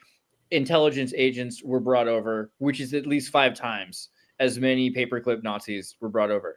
But when you look at the numbers, there's also a bunch of people that are discreetly hidden as displaced persons under the Displaced Persons Act, right? It's like 500,000 people, like 400,000 to 500,000 people, and at least 100,000 of them are Jewish persons that are brought over. It's not completely clear, but we don't know exactly what they did either. And there's so many of them, which were mathematicians, physicists, scientists that were brought over as well. It's probably more like 10,000. I mean, you have to guess at that point, but it's probably more like 10,000 Jewish scientists and physicists that are picked up, that are you have to think about compared to the amount of Germans that ended up in important places. But there were a lot of Germans that were brought over as well. My point isn't which one was more or less. It's just that both of them in extreme numbers were imported and brought into the intelligence community for corporations, for media, for psyops, for propaganda, etc. It's appropriate to quote, I think this is a George Bush Sr. thing, but it's like, yeah, I know they're bastards, but there are bastards. Like that's sort of the dynamic here, that either you kill them or you take them, but you certainly don't let anyone else get a hold of them.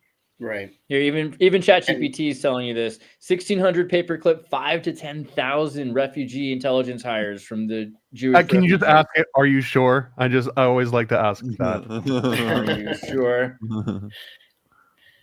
That's a good question. Sometimes it'll be like, "Oh my God, you're right." I'm searching the web for sure. I'm not sure in the sense of having precise numbers. Okay, all right. This whole issue comes back to this idea of like the real capitalism being like a new technology or something, that it's not so much about competition as about like, I don't know, never mind that, but that's just like what you were saying about the buffalo or something. So like you want the like never mind that these are the people we're competing with, or that might be our enemy, or maybe we can't trust them or something. We just need the innovators and the people who are going to build the near future to be in our tent. Right. Atlas shrugged. They just wanted to get ahead. I mean, it's like, but what you just said reminds me of Marshall McLuhan's kind of thesis when you described it as a technology that you're like, and then you have these kind of like layers of like one going after the Well, other. and it's interesting because that NASA is the sort of icon for paperclip because it was the most self-consciously advanced technology thing that was going on at the time. But of course, big pharma was advancing technology, and they all feel kind of related. Public relations, I mean, a syringe is a kind of like technology, the movie industry. Rocket. Right. And yeah, but the I want to just kind of like look at like when we're like, I don't know.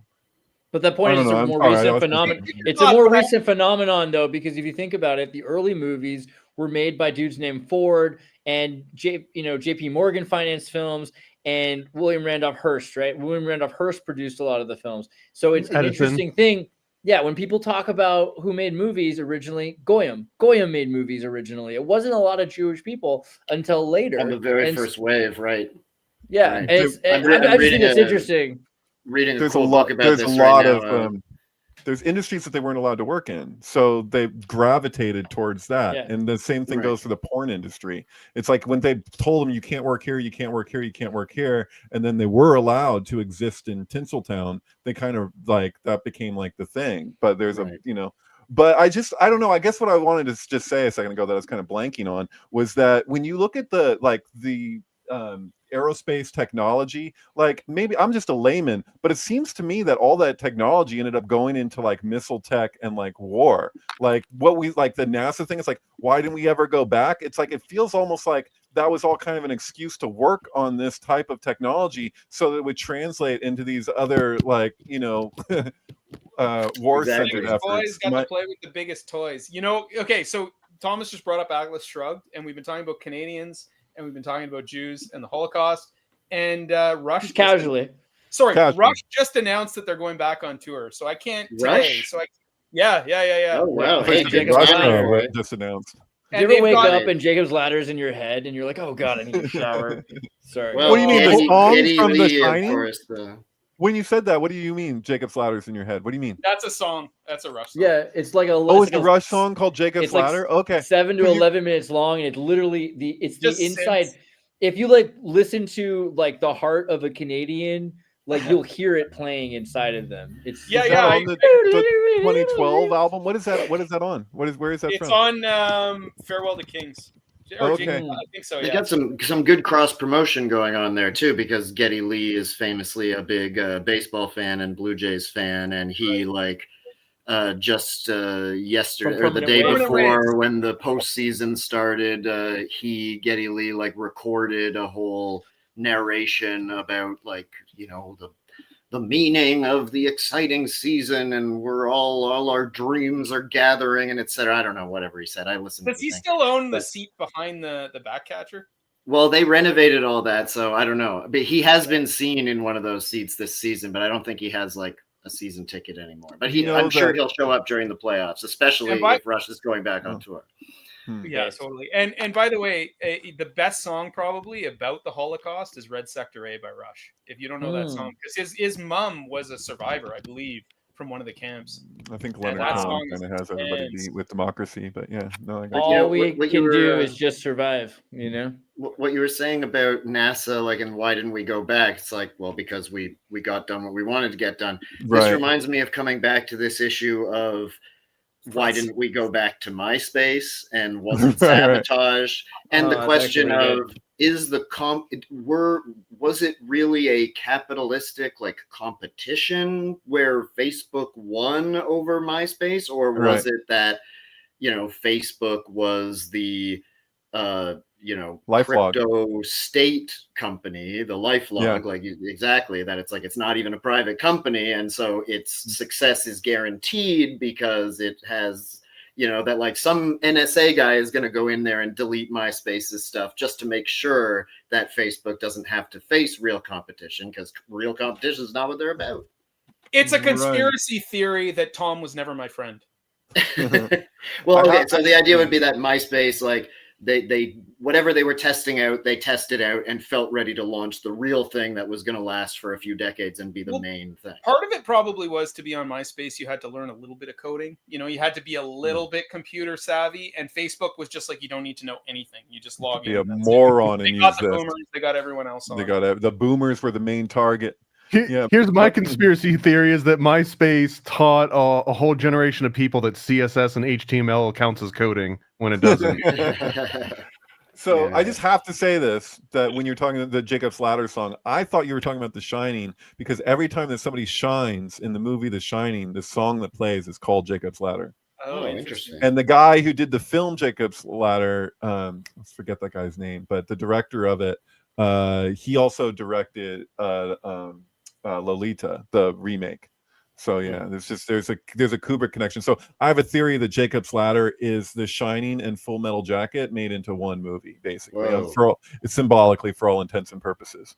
Yeah, because it's Anyway, I don't know how Macaulay Culkin fits in, but fair. Because he looks kind of like a Nazi, I think is the thing. That's where he was a little Aryan child. He's like the poster boy, which incidentally, the poster that went all over Nazi Germany and around this, like that was like supposed to be the perfect Aryan baby. That baby was Jewish, completely, which is weird. So was Hitler. That's what they say. I don't know. I know that it's actually proven with the child, but with Hitler, there's a debate. I think this is a big thing. Like, why did the 6 Day War after the Operation Chaos and James G. Singleton and everything? Why did the CIA and the British Zionists use the Palestinian weapons that were supplied?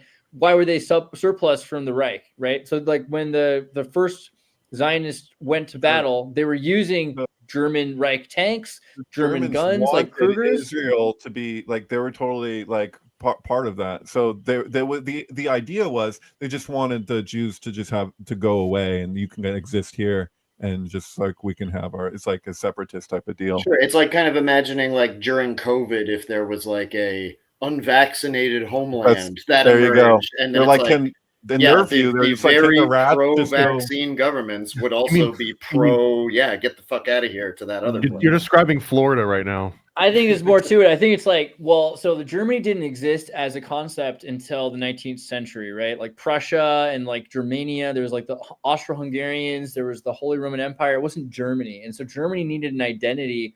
And what were they going to be? They were going to be Rome? No, obviously. The Holy Roman Empire, it only goes so far. It was the barbarians that really represent, because Italy's already got fascism. They've already have Roman fasces. So Germany has to make their own identity. And it's the folk movement, which is popular. Like we're getting back to primal, back to the root, back to who we are, beekeepers.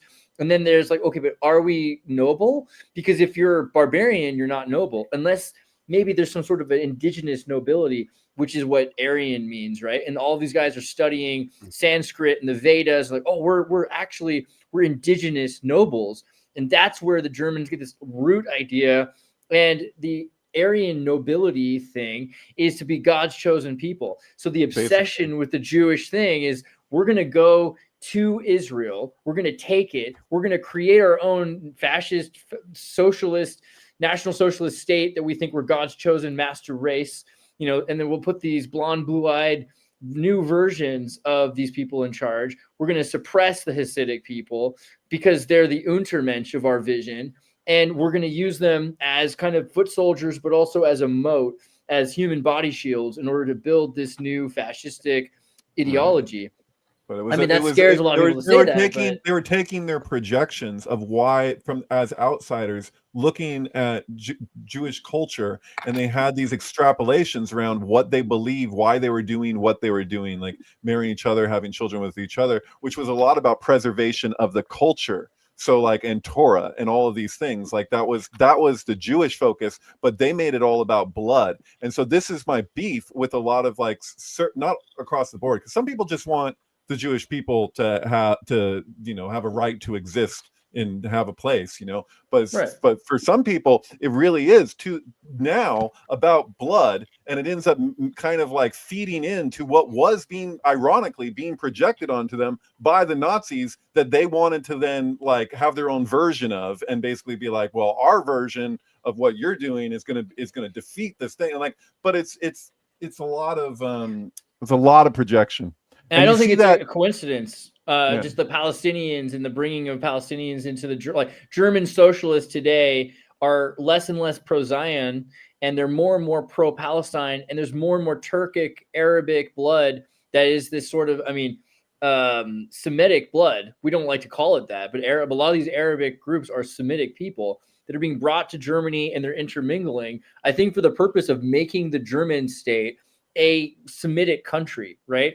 And this is all probably for this purpose of a fascist Israel that's being created by the right to replace the goals of, like we were just saying, Jews who just want the right to exist. That's something that's been pushed way out of the front door, rather the side door even, and replaced with this idea of like the God's master race stuff, which is, you know, it's very clearly lifted. There are people that go there with it, and so it doesn't help, because if those people speak and they get recorded, and then people look at that and they're like, see, that, like, as though it was like the Borg and everyone's just, we all are the same thing. That's like the problem with like the protocols of Zion, or at least where people go with these ideas, is that there's kind of this implicit assumption that everybody's just like working as one unit, and that they all like think the same things and have the same, like, there's a lot of things that go on in sects of Judaism that can be smaller sects that like most Jews are like repulsed by, or at least like are like, wait, no, or like even people talk about Chabad, like it's just like that everybody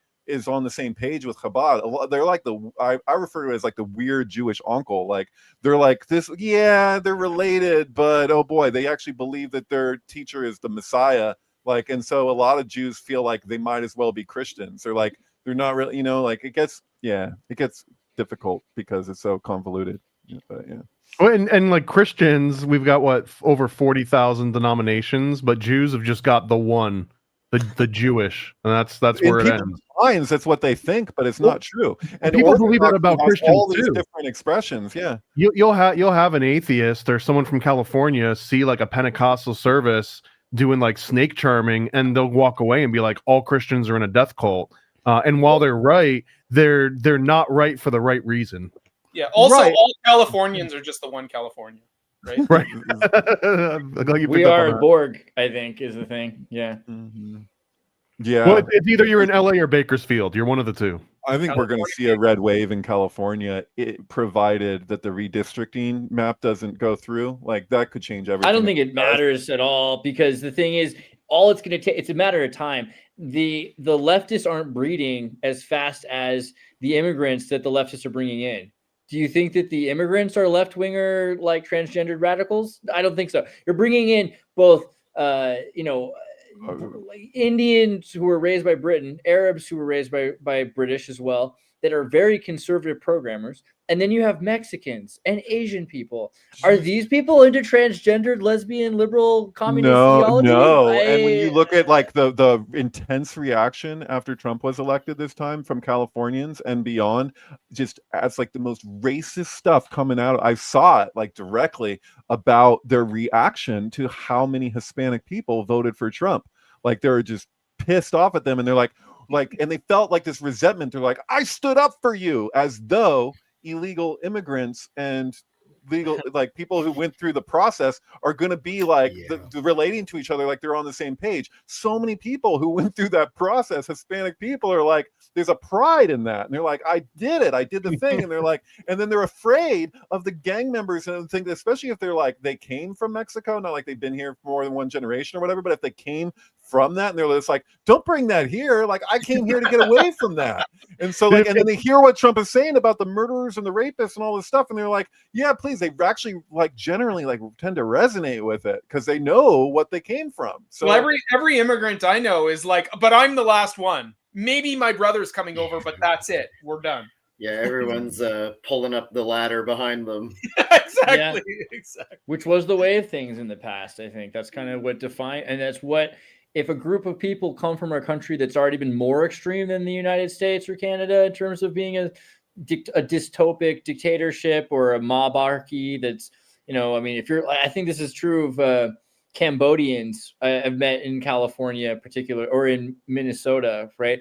There are tons of groups of people that have seen extreme leftist ideology go wrong before, the same way that after World War II, you had people that were kind of disgruntled about right-wing fascist ideologies, right? It's not unlikely that you're going to have a jaded and disenchanted populace, and especially if they have lots of kids, because after a war, after a trauma, you have a baby boom a lot of the time. So California is inevitably going through this phasing out of population control, pro-choice hippies. They're not going to breed. California went completely neurotic in part because we saw what happened to New York and with COVID, at least in terms of the way it was presented to Californians. Like, it was a very scary thing for a lot of people. They got freaked the fuck out because they were just glued to their television sets or whatever, and they were just like saturated with so much fucking fear. And then everyone in California was like expecting all these people to die. Like, they were just like, it was good. They were expecting this like kind of like zombie movie thing to happen, and it never happened. Dude, it was the left wing version of the Rapture series, Left Behind. It was like a left wing Left Behind. Totally. And then it was just like, is it going to happen now? And like, so they're like in this perpetual state where they're still on some subliminal level, like expecting this terrible sickness to just like kill out. Like, they thought that the plague was coming. And so like, the plague is coming, the end is near. And they turn into freaking religious fanatics who are like, view themselves as like anti-religion.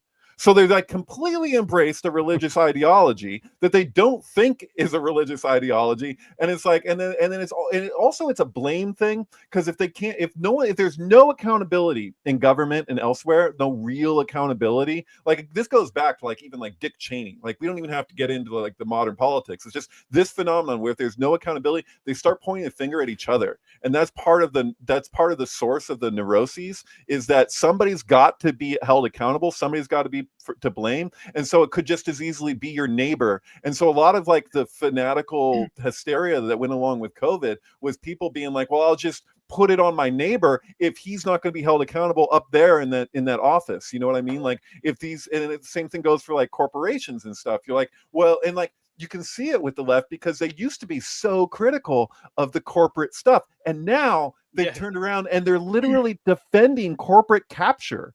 And that's what Kennedy represents. His main prerogative was to go after the corporate capture, and they're like against that accountability. Why? Because they've settled on another accountability. They're like, we're going to hold each other accountable as like a coping mechanism for dealing with the fact that they've been so pissed off about nothing happening with their Pied Piper scapegoat. Like, nothing's coming of that. He's supposed to go to jail. He was supposed to be in prison. Like, and even the right does it too with freaking Hillary. They're like, Hillary was supposed to be in prison. Why is she still like Epstein files? Like, when the same people who were denying that there was anything to the Epstein files in terms of implicating politicians, now they're just like, release the files, like just exactly how the right wing does. Why? This is just the time warp, man. It says a step to the left, another step to the right. Put your hands on your hips. I like the Left Behind. We need a meme about it. Like, it's like the biblical Kirk Cameron with a bunch of trans people just disappearing. No, that's it. Like, COVID absolutely was a religion, and it was all about original sin. It was everyone has the original sin of breathing, and it's branch COVIDians. Yeah, as totally, Will likes to hear. Totally. So it was like everyone has sinned. We all have the virus. Everyone has the virus all the time. No, like there's you can never commune with another human being because you're dirty. You're sinful. You've been exiled from the garden. Like, it was it was very religious. Mm-hmm. Yeah. Oh, because it's also like, I wanted to do a video about this, but it's taken forever to like record myself because people don't like the AI voice. But I'm trying to do this one talking about Project Bluebeam. Well, some people do, but then every once in a while you get this. There's just one Canadian guy who isn't nice, and he said some things about it. But yeah, generally, I think that the world went through that like Sergio Monas period of realizing that there's going to be some sort of a Project Bluebeam where they use scientific atheism to control people. But we don't get the whole story of like, why did we even get to scientific atheism?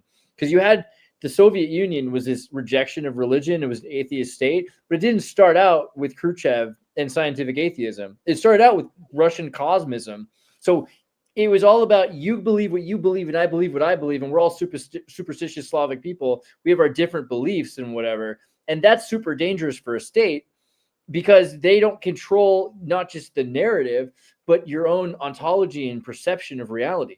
So if you in the 50s and 60s start to create this idea of there is space and the world is, like Pleasantville, you go that way, you come out this way, and that, there aren't angels or demons, there's just extraterrestrials and undocumented alien workers, that eventually you get to a point where you can control the narrative again.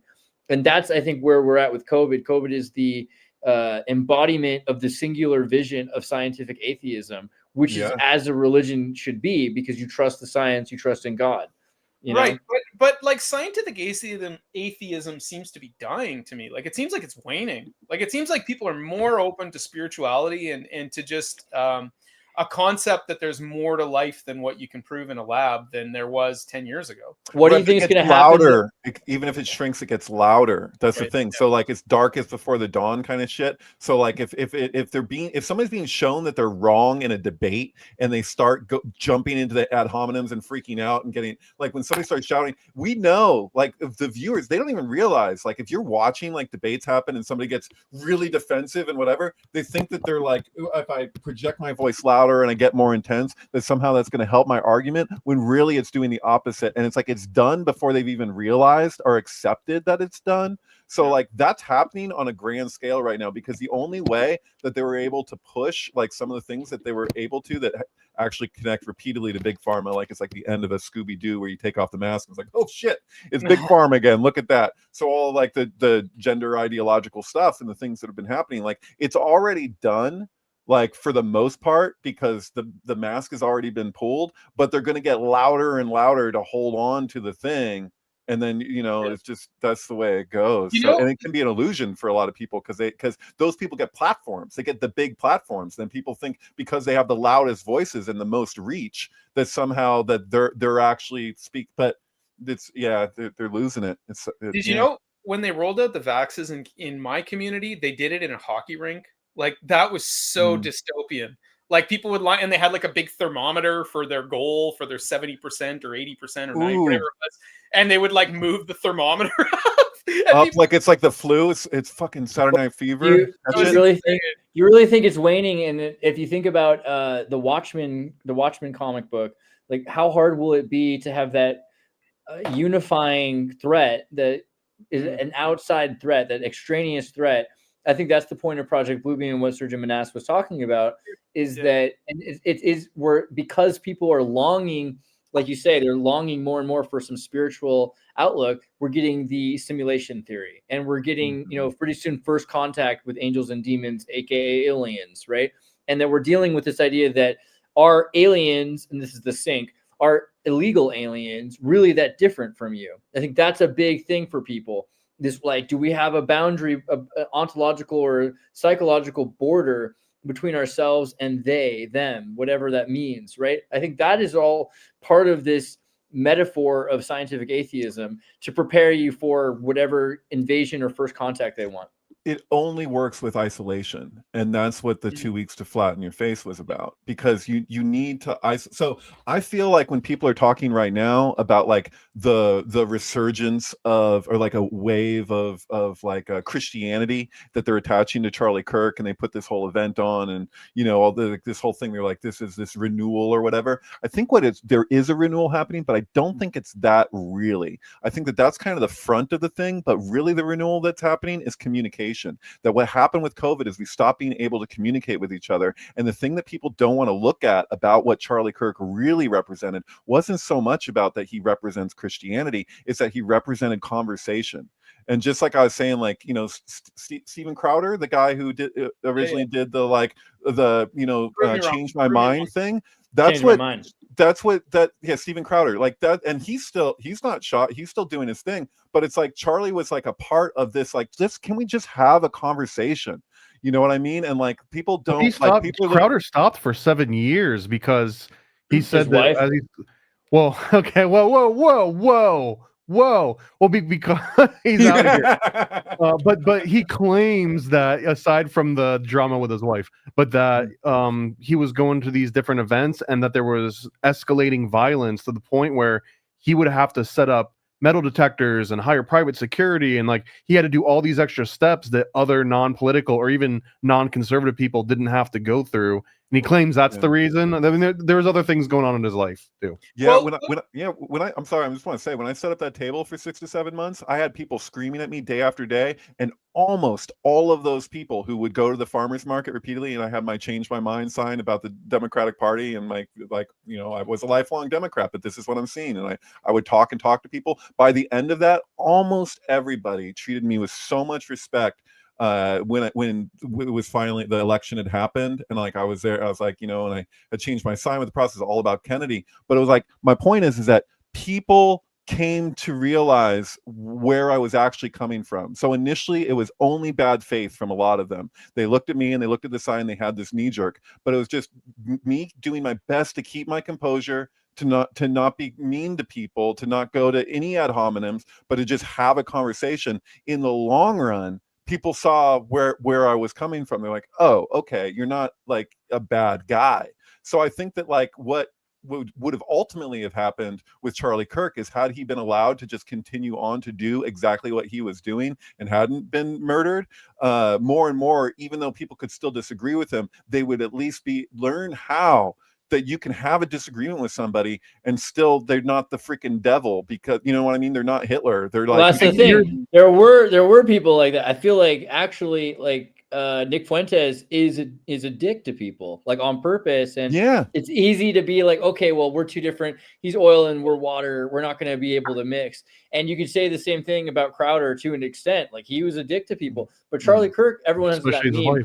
He was the moderate, right? And Charlie Kirk being a moderate is the thing. You could accidentally, he was bridging gaps. Bridging gaps. He's healing the divide. That's super dangerous, because it divides the thing that keeps people fighting inward instead of above and at the systems of oppression and power. See, that's the key of the 2 weeks to flatten your face you were talking about, which is that when you're only allowed to communicate with people online, you're reduced to the text that you type. That's all someone gets is the text. And if you disagree with the text, you disagree with the soul of that human being. Whereas when you're having a human conversation to conversation, there's all this empathy and these emotional triggers and scent triggers and all these other things are happening where you realize you're talking to a human being who doesn't want to kill you. Okay. Mm-hmm. When it's reduced to text, it's like, this person might kill me because we disagree, because there's no empathy involved.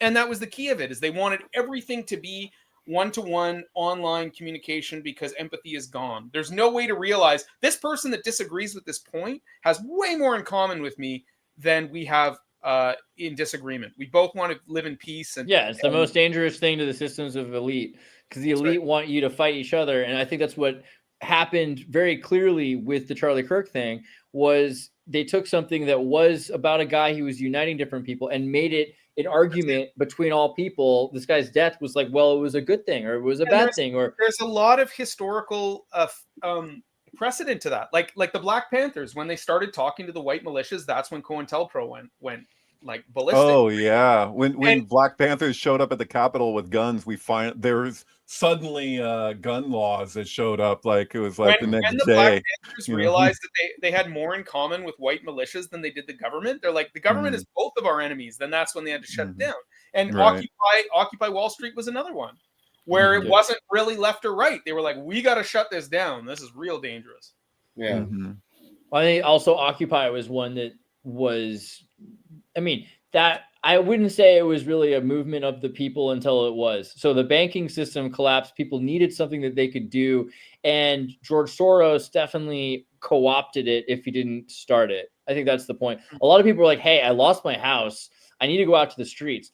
But the precedent for that is so similar to what started the anti-SAP movement. Like the Nazis started from the same thing. It was that there were people that didn't have any jobs. If they did, they couldn't afford the wheelbarrow to put the money in to buy the bread, right?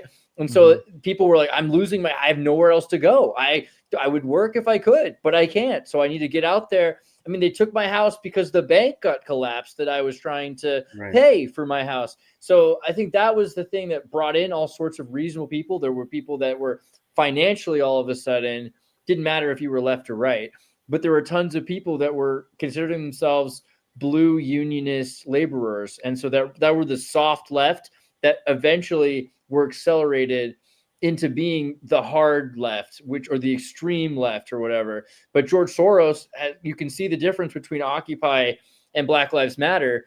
There's a lot of similarities in terms of infrastructure, water bottles, certain places, the way it was set up so that they could use and utilize protest. And I grew up in California, going to San Francisco with our friend Scott, that David and I, we both know, and seeing what it was like where kids would be freaking out about some actual issue. And then they would hear someone say, hey, let's all protest it. And they would do things like stop a highway, which made sense in those days because it actually would get media attention to an issue. And then some Marxists from the USC or from, Berkeley would come and stand in front of these kids. And then all these kids were working and then protesting. And the news was like, what are they protesting? And this guy comes up and he's like, well, they're all protesting for like the capitalism and the issue. Because if you can stand in front and exploit protesters, you will, right? Like they'll do all the work and you talk for them. Nailed it right there. Well, I want to hone on this too, not just for the sake of being a contrarian, David, but I feel like you are way more optimistic than I am about this whole like Charlie Kirk or Steven Crowder changed my mind or David Charles play and vote for RFK, whatever the scenario is.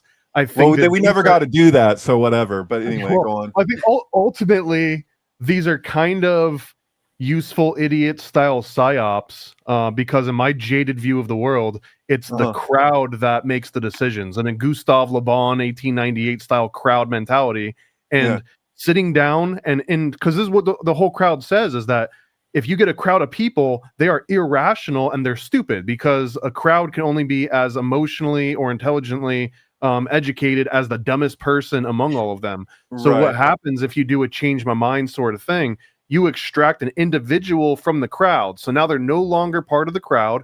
And of course, they're going to be able to have a rational conversation because individuals are capable of nuance and being irrational. But the second they leave that table and they get reabsorbed by that crowd, it's like nothing that you said had any impact because the crowd just consumes it immediately. And it's a convenient thing to push, be like, oh yeah, everyone should go and just try and debate people individually and try and change individual minds, because ultimately that's not how elections or policy set. It's set on the crowd.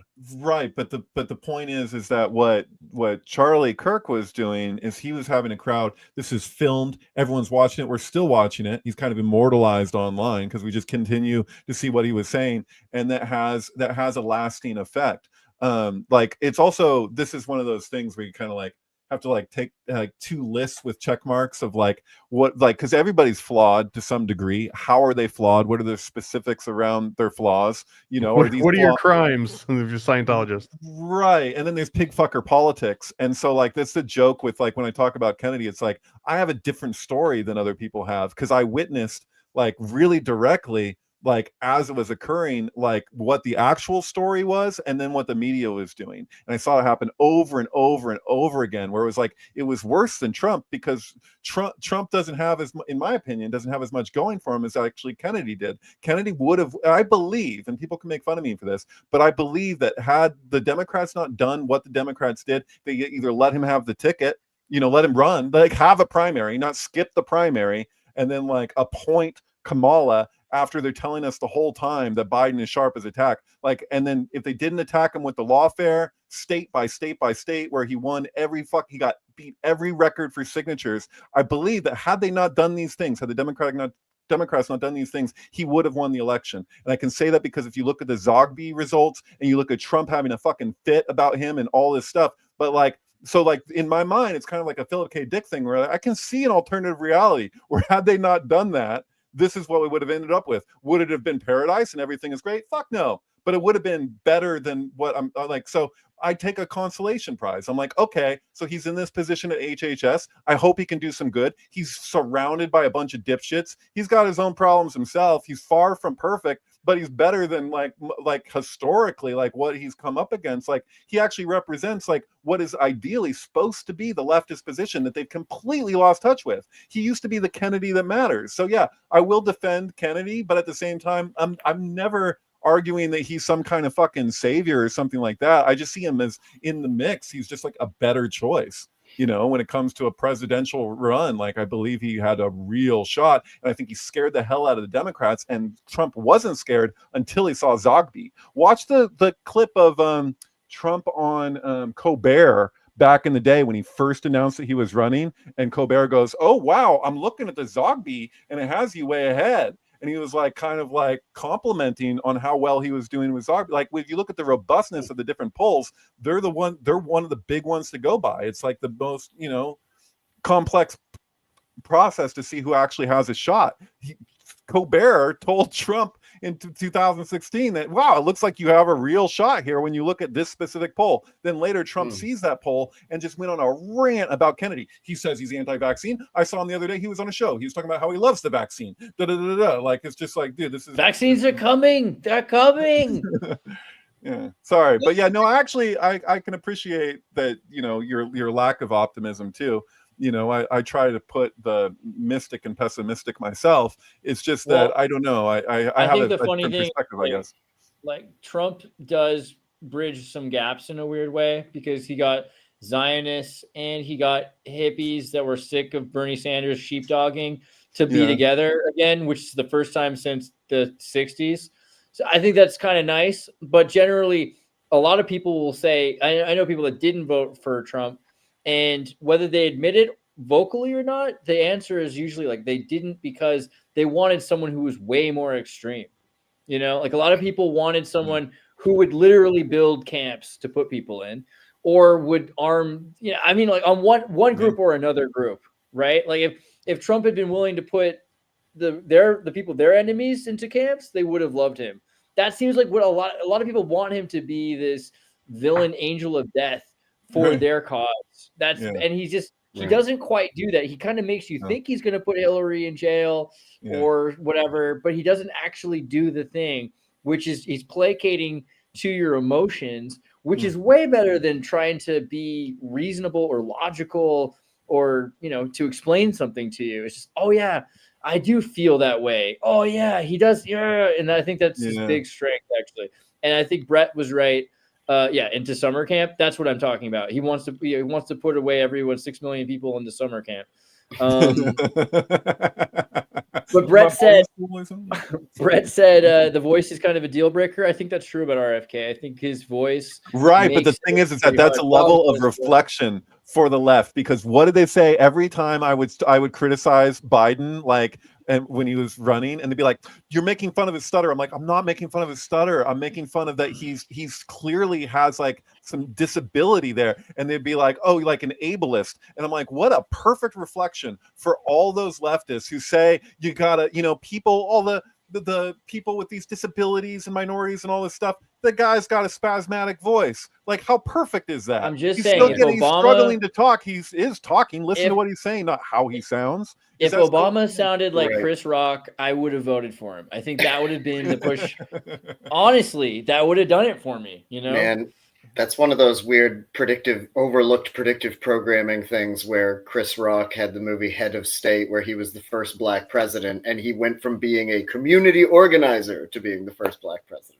Dude, and you know what's weird is instead of gun control in that, though, it ends with him like riding a bus around DC, picking people up and taking them places, which would have been illegal because it would have been considered like helping people vote. But that's so close to what Trump did by working at McDonald's and driving a bus around. I feel like he saw that movie too. Yeah, I feel like Trump likes blaxploitation movies, right? I think he's a fan. Well, what was the deal with the McDonald's branding for Trump and RFK? What was the signal that? McDonald's is Marxism. If you really think about it, McDonald's is the essential work in the future when you can't just have free enterprise competing with itself, and you just need to have a trucker stop somewhere that's open 24 hours a day at a gas station like a Denny's. McDonald's is the thing that keeps essential workers fed. And it's McDonald's one of is the like the Catholic Church in that it's like all focused on property owning, like the True. strength of and consistency, which usually gets overlooked. That aside from the whole property thing, but McDonald's, just like Starbucks, it's the place that if you're in California or New York or wherever, you go and order a number 2. It's the same number 2 that you expect anywhere else. Exactly. You This is This is the Andy Warhol. Sorry, but this is the Andy Warhol thing specifically about about Coca-Cola and the idea that the Coca-Cola that the president drinks is the same as the Coca-Cola that the bum on the street drinks, and the rich person can't get a better Coca-Cola. And so Trump is Trump, like the McDonald's alliance there is really part of him being a very Warholian. Can that be like the new like slogan? Like, it's Masonic, it's Marxist, it's magic, it's McDonald's. Great. No, that's really interesting because that relates to that, the under the bridge saying, like that we sleeping under the same bridge, because the point of that was in law that if somebody who's homeless wants to sleep under that bridge, that they're going to be reprimanded the same way. That's illegal for them, just as it is for the person with lots of money. But the joke is, and the joke of that is that the person with lots of money doesn't need to sleep under the bridge. So but you make a good, interesting reflection, because then when you say with Coca-Cola that it's got the high fructose corn syrup for the poor person and the rich person who's ever drinking it is drinking the same stuff and it's affecting their body the same way. That's an interesting twist on the same bridge. To me, I'll be heretical about it. To me, it felt more like when they and there was the picture on the plane where they're all eating McDonald's, and RFK looks back like he's being he's eating a chicken sandwich, by the way. That was a humiliation ritual for RFK, because he had that phrase came about additives. And to me, what it was is it was like a signal that it's like, you're not getting what you voted for, people. Guess what? Guess what? He's not getting what he wanted too. They're like, it is a humiliation ritual for him, but it's like, I guess I'll get the chicken sandwich. It's like he's on board, but his priorities are not the priorities of the other people he's on board with. I do kind of like it though, where RFK's like, I'm gonna revolutionize health in this country. Look, I'm ordering the apple slices instead of the fries with my Big Mac. Right. Well, he's also traveling, and he's never like, this is the thing, is that you don't. Like, what your general lifestyle is what matters more than what you have to do in this specific incident. But it's excruciating and kind of hilarious too to look at the expression on his face while he's holding the fucking McDonald's chicken sandwich.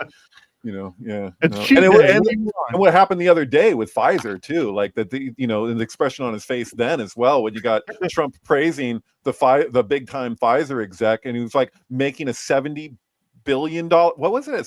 How many billions of dollars, the deal? So basically that's Pfizer paying in, by the way. I saw some people online completely misperceiving that. It has to do with them getting around the tariffs. But so he's not going to give them the tariffs if they do business in the United States, which they're making the agreement that they're going to put billions of dollars towards. And so, but the way that was getting twisted is somehow taxpayers are paying for Pfizer or something. I don't know what people were thinking. That goes right back into my point about corporations. If the individual CEOs and shareholders, their houses were on the line for vaccine damage, do you think we'd have vaccines? Any? Liability, it changes everything. And so we're going to go back to what we had before 1986 to some degree, and it's going to be awesome. So we're taking steps towards that. You're not seeing any of this stuff. Even with the corporate structure, if they get rid of their specific liability immunity, which why vaccines are the only thing in the world immune to liability, I don't know. Right. That's a question people think about. But even then, the CEO still is not liable.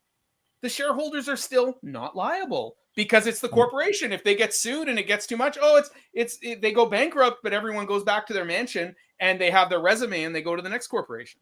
This is the problem with corporations as opposed to actual ownership. It's the problem with corporate capture of the regulatory agencies. And this has a lot to just do with the regulatory agencies themselves, because when we're talking about vaccine injury and this stuff, things that get through that gate in the first place, like that seems to be kind of the bigger issue, because the liability is to keep it in check, but it's the liability towards not just the corporations themselves, but the regulatory agencies that are overseeing the production of the different medications. And you're getting this allegedly disinterested stamp of approval that is not disinterested, in fact. Right. So the priorities of what Kennedy's mission have been like, he's taken steps repeatedly towards those aims, and he deals with criticism from both sides. He deals with criticism from the anti-vaxxers that are just straight up anti-vaccine, and he's dealing with the criticism from the pro-vaccination people. Why? Because he's not for mandatory vaccination. He's for informed consent. So it's like people can't, he said it the whole time, and people are like, he's not what he said. It's like, no, you projected that onto him, that he was going to do this thing for you, that the anti-vaxxers thought he was just going to like just end mRNA. He's like, no, you need to have a choice, and the choice will be clear if we are able to be able to show what something is actually doing without having that be covered up by the regulatory agency. I mean, in the end, there is no choice because your tax dollars go to fund them anyways, right? So well, and because of the spike proteins that shed.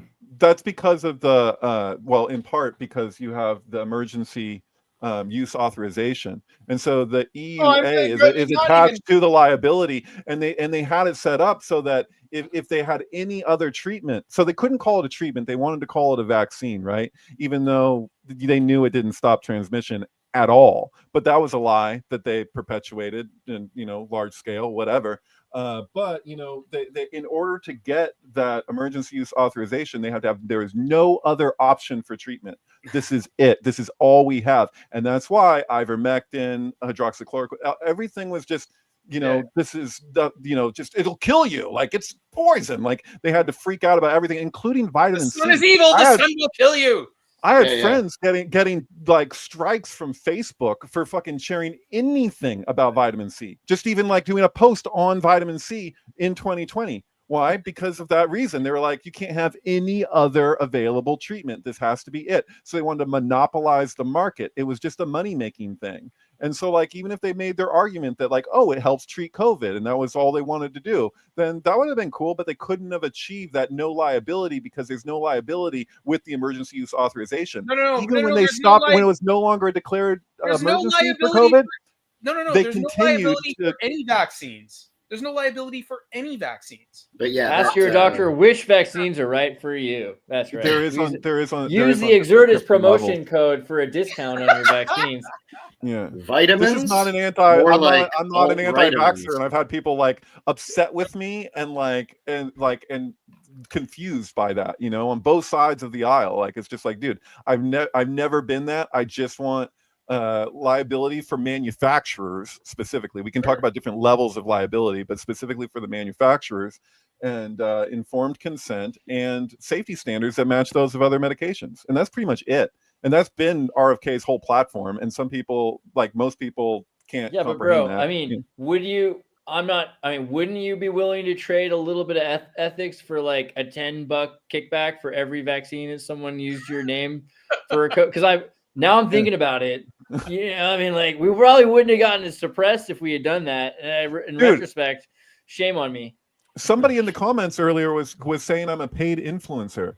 And like, I'm like, dude, I wish I could get paid for saying exactly what I think. Like, I'm like, so don't give him any ideas, you bastards. I can't pay these guys. Yeah. I'm sorry. Don't ruin him. Don't ruin him. Dude, no. The nature of individuality is you can get paid for having the same opinion as someone else, but there's going to be a day where your opinions start to diverge. He works for peanuts. I don't agree with things I said last week. Right. If I watch a podcast from 3 weeks ago, a month ago, I'm not going to agree with everything that I say. I'm going to listen to it. I'm going to be like, actually, no, David. Well, that's just because your paid sponsors are changing over time. David new talking points come down. David needs to start a podcast where he debates himself. He just keeps putting on old podcasts and just debates himself, and no one will get a word in edgewise. Who's the guy that does that? There's a few that do that, but there's one guy that does it so well. I've seen Jordan Peterson debating Jordan Peterson, which is pretty good. Oh, but that's like people made like a edited thing. I'm talking about what's that guy's name? He's a bigger guy, has a podcast, and he wears sunglasses and gets dressed up as an Arab and stuff. And same height. Tim Dillon. Tim Dillon. So like Tim Dillon, I am so impressed by the way that he can just get to the table, have a few notes, and he'll just for 2 hours just by himself, no one else interjecting, just go on and on like he's almost having, just I don't know. I'm impressed by that.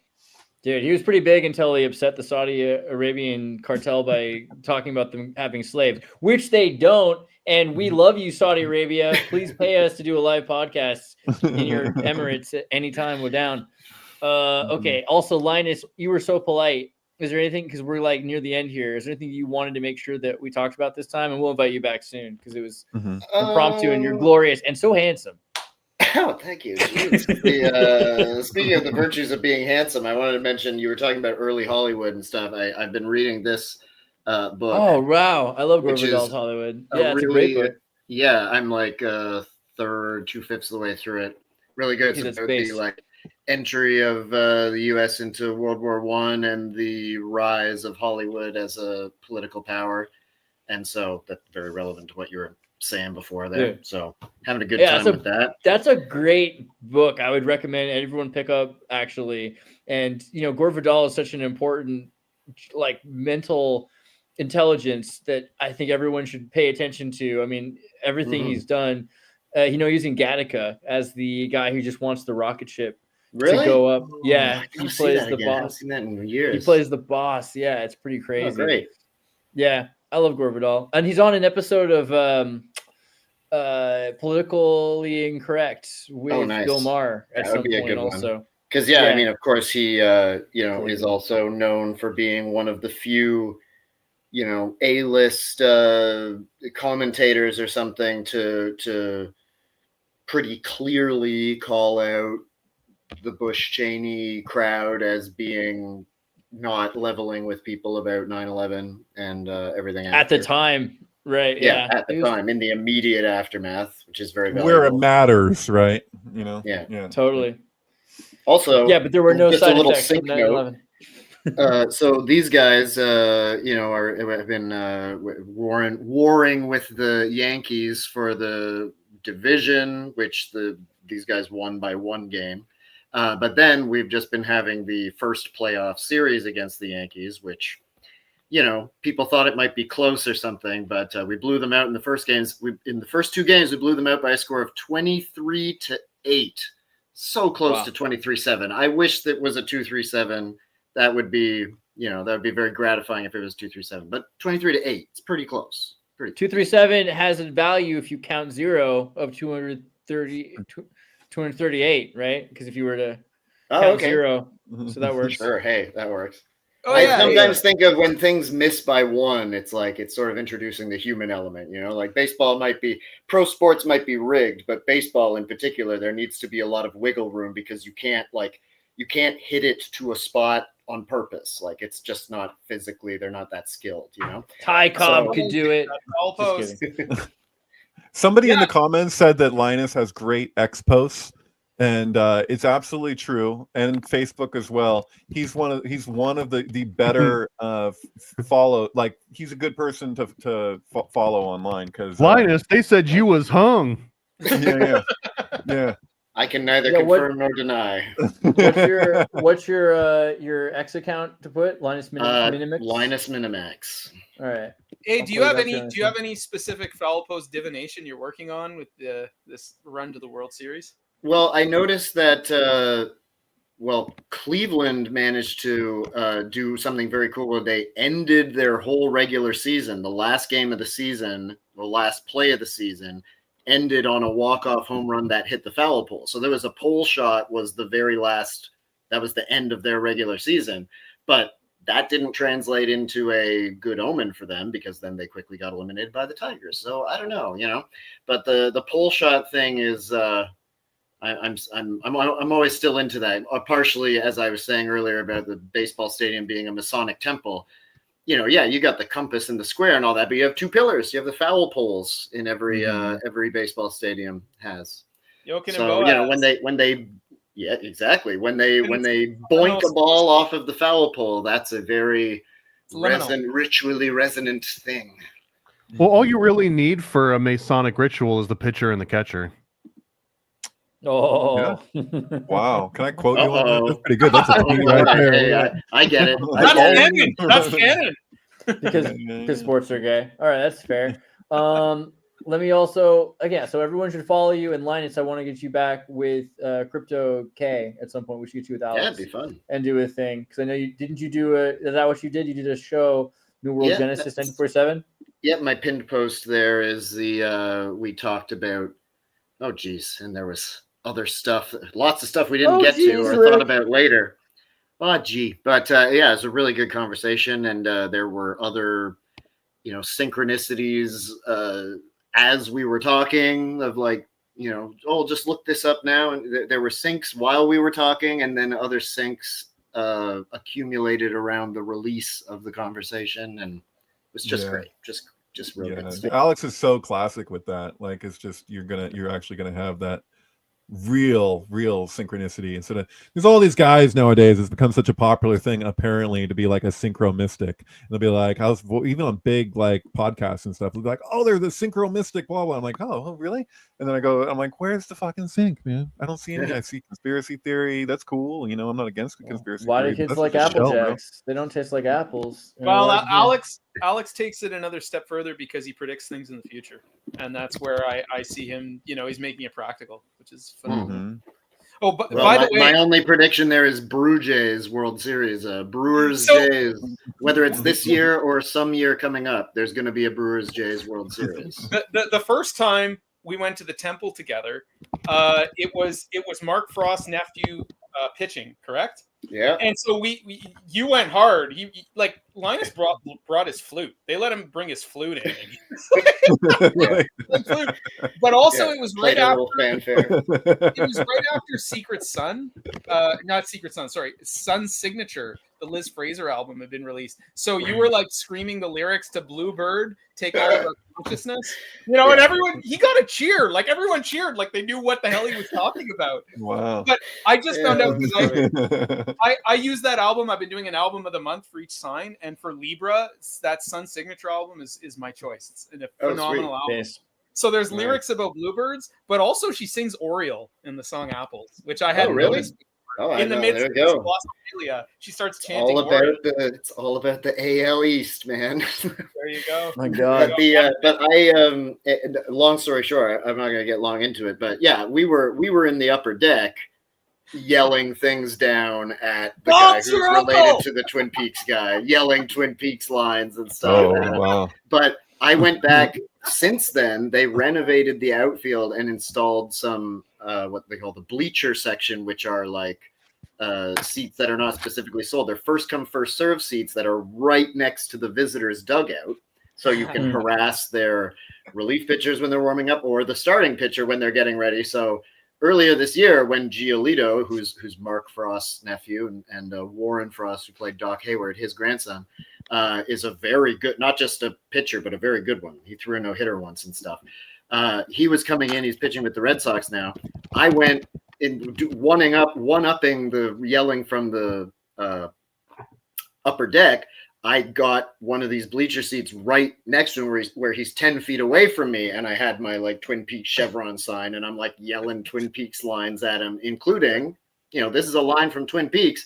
When Agent Cooper is getting ready to pitch, he throws rocks at bottles. When he's getting ready to do his pitching, one of the things he says is, today we're going to concentrate on the Jays. Yes. Yeah. You did a video about that. What's the name of that video? People should watch it. Agent Cooper's Tibetan pitching ritual actually explored. Wow. So I like reminded Giolito, he's like trying to focus on his warm-up. I'm like, remember what Agent Cooper said? Today we're going to concentrate on the Jays. Which, who knows? He pitched really well, so I didn't rattle him, but I made sure to remind him at least. You guys can watch that video on Ruins of the Mythic Government, which is the YouTube channel. And you can find it on YouTube. And then here's the video. I'll put a link into the Efchat right now, so make sure you can find more of Linus's work. Sweet. And you know what else I can do? I'll put Linus Minimax directly in the Efchat. Efchat's so useful. That's pretty cool. Nice. And then, okay, so everybody also, Noah is Foul Pulp and his Patreon page, Facing North Astrology.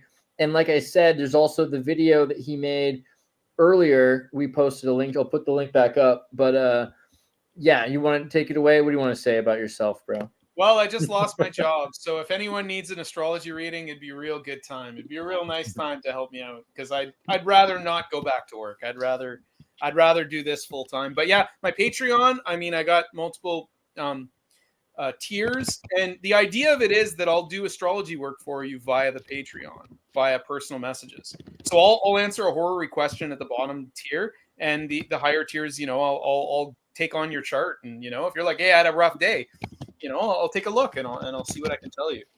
But is astrology bro already taken? Because I feel like astrology bro.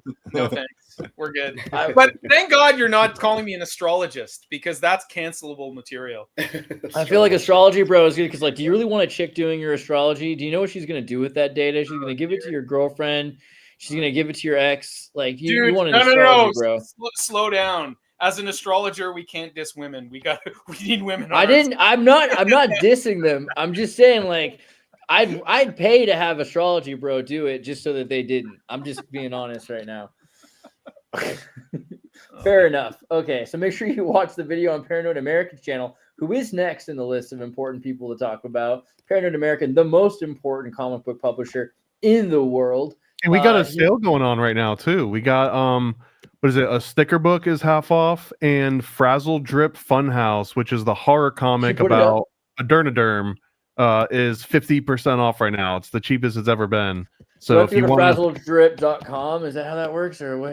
frazzledripfunhouse.com. There you go. It'll bring you right there. $5, so, only $5. You made it that cheap, bro. Everybody's got for October only, and right now this is you have to know about this. There's not like an advertisement, but if you get any 5 packs of trading cards, I'll throw in an extra pack of conspiracy cards that's also guaranteed to have a hollow foil in it, which is usually only 1 in 7. Oh, dude, that's based. Yeah, so guys, if you don't know already, the most important publishing house for conspiracy theory comic books in the world also makes trading cards. Here's the Bill Hicks paranoid card, Timothy McVeigh. You need Rick Ross, Freeway. Great.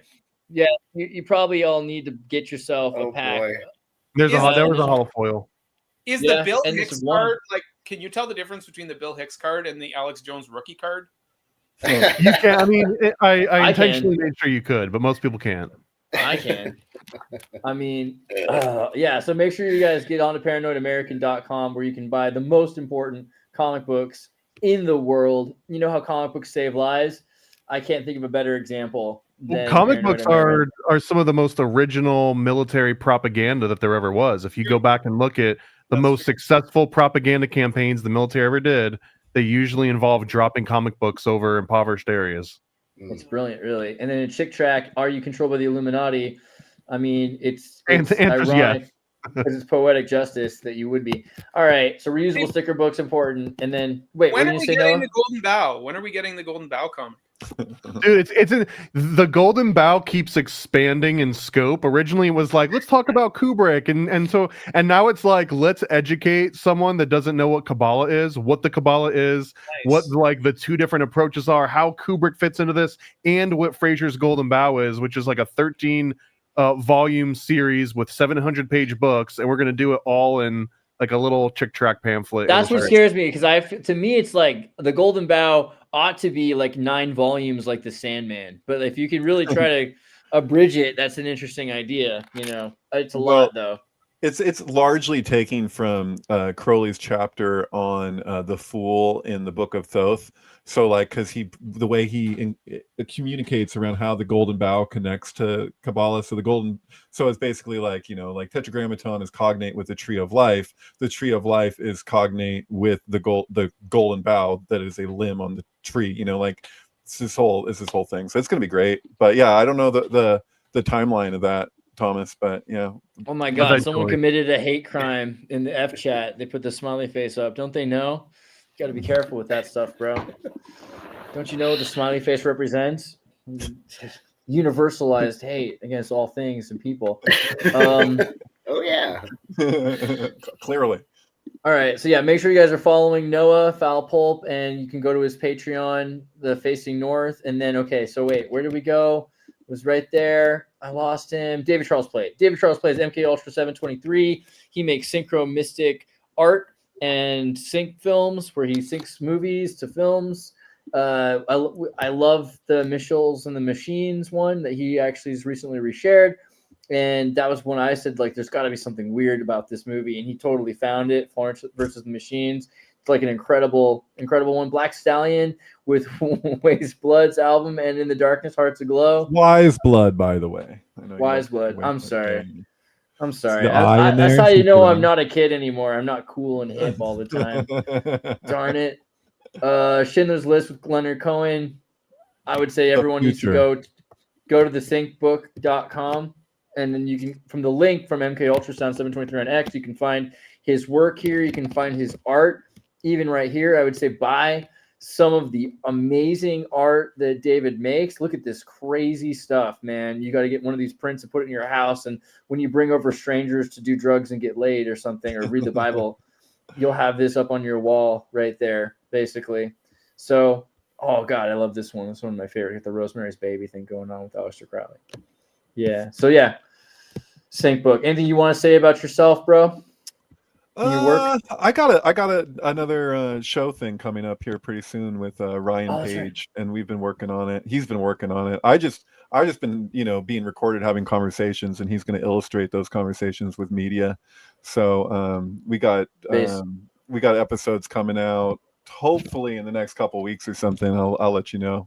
But yeah, super excited to see those. I hope I can help link everybody into the Efchat, how to find your way there. Here's a link, by the way, to the Sync Book for the art. I just put right there David's art. I love you, Efchat. You're great. Okay, so then Chairman. No, that's good. What am I? Was there anybody else? Was there anything? Oh, I want to give I want to give a strong recommendation for the Mogwai ET Poltergeist sync. That is so intense. Yeah. That is such a wild watch.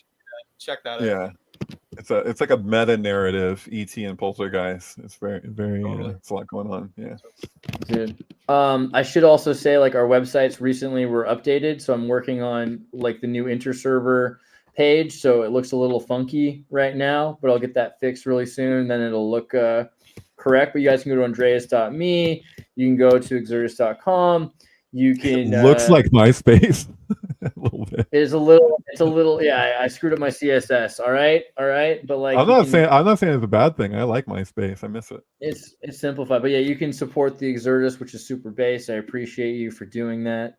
Yeah, cool. All right, and I'm gonna end it with a song because I made my own Rush music while you guys were talking earlier about If this Day. Is sacrilege. So we'll see. We'll see how you guys feel about this one, and love you all. All right, here we go. I do not support this. I do not give my consent. No. I'm gonna put the Dark Side of Pink Floyd on there or something like that. I need like a. Here we go.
Pasadena, the rocket saints of Hiroshima's redeemer, the sins of science baptized by stars, their past erased, their futures ours. Von Braun dreams of Saturn skies, while Struholt's ghosts still whisper lies. A deal with devils for progress made, the angels wept, but the rocket stayed.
Based.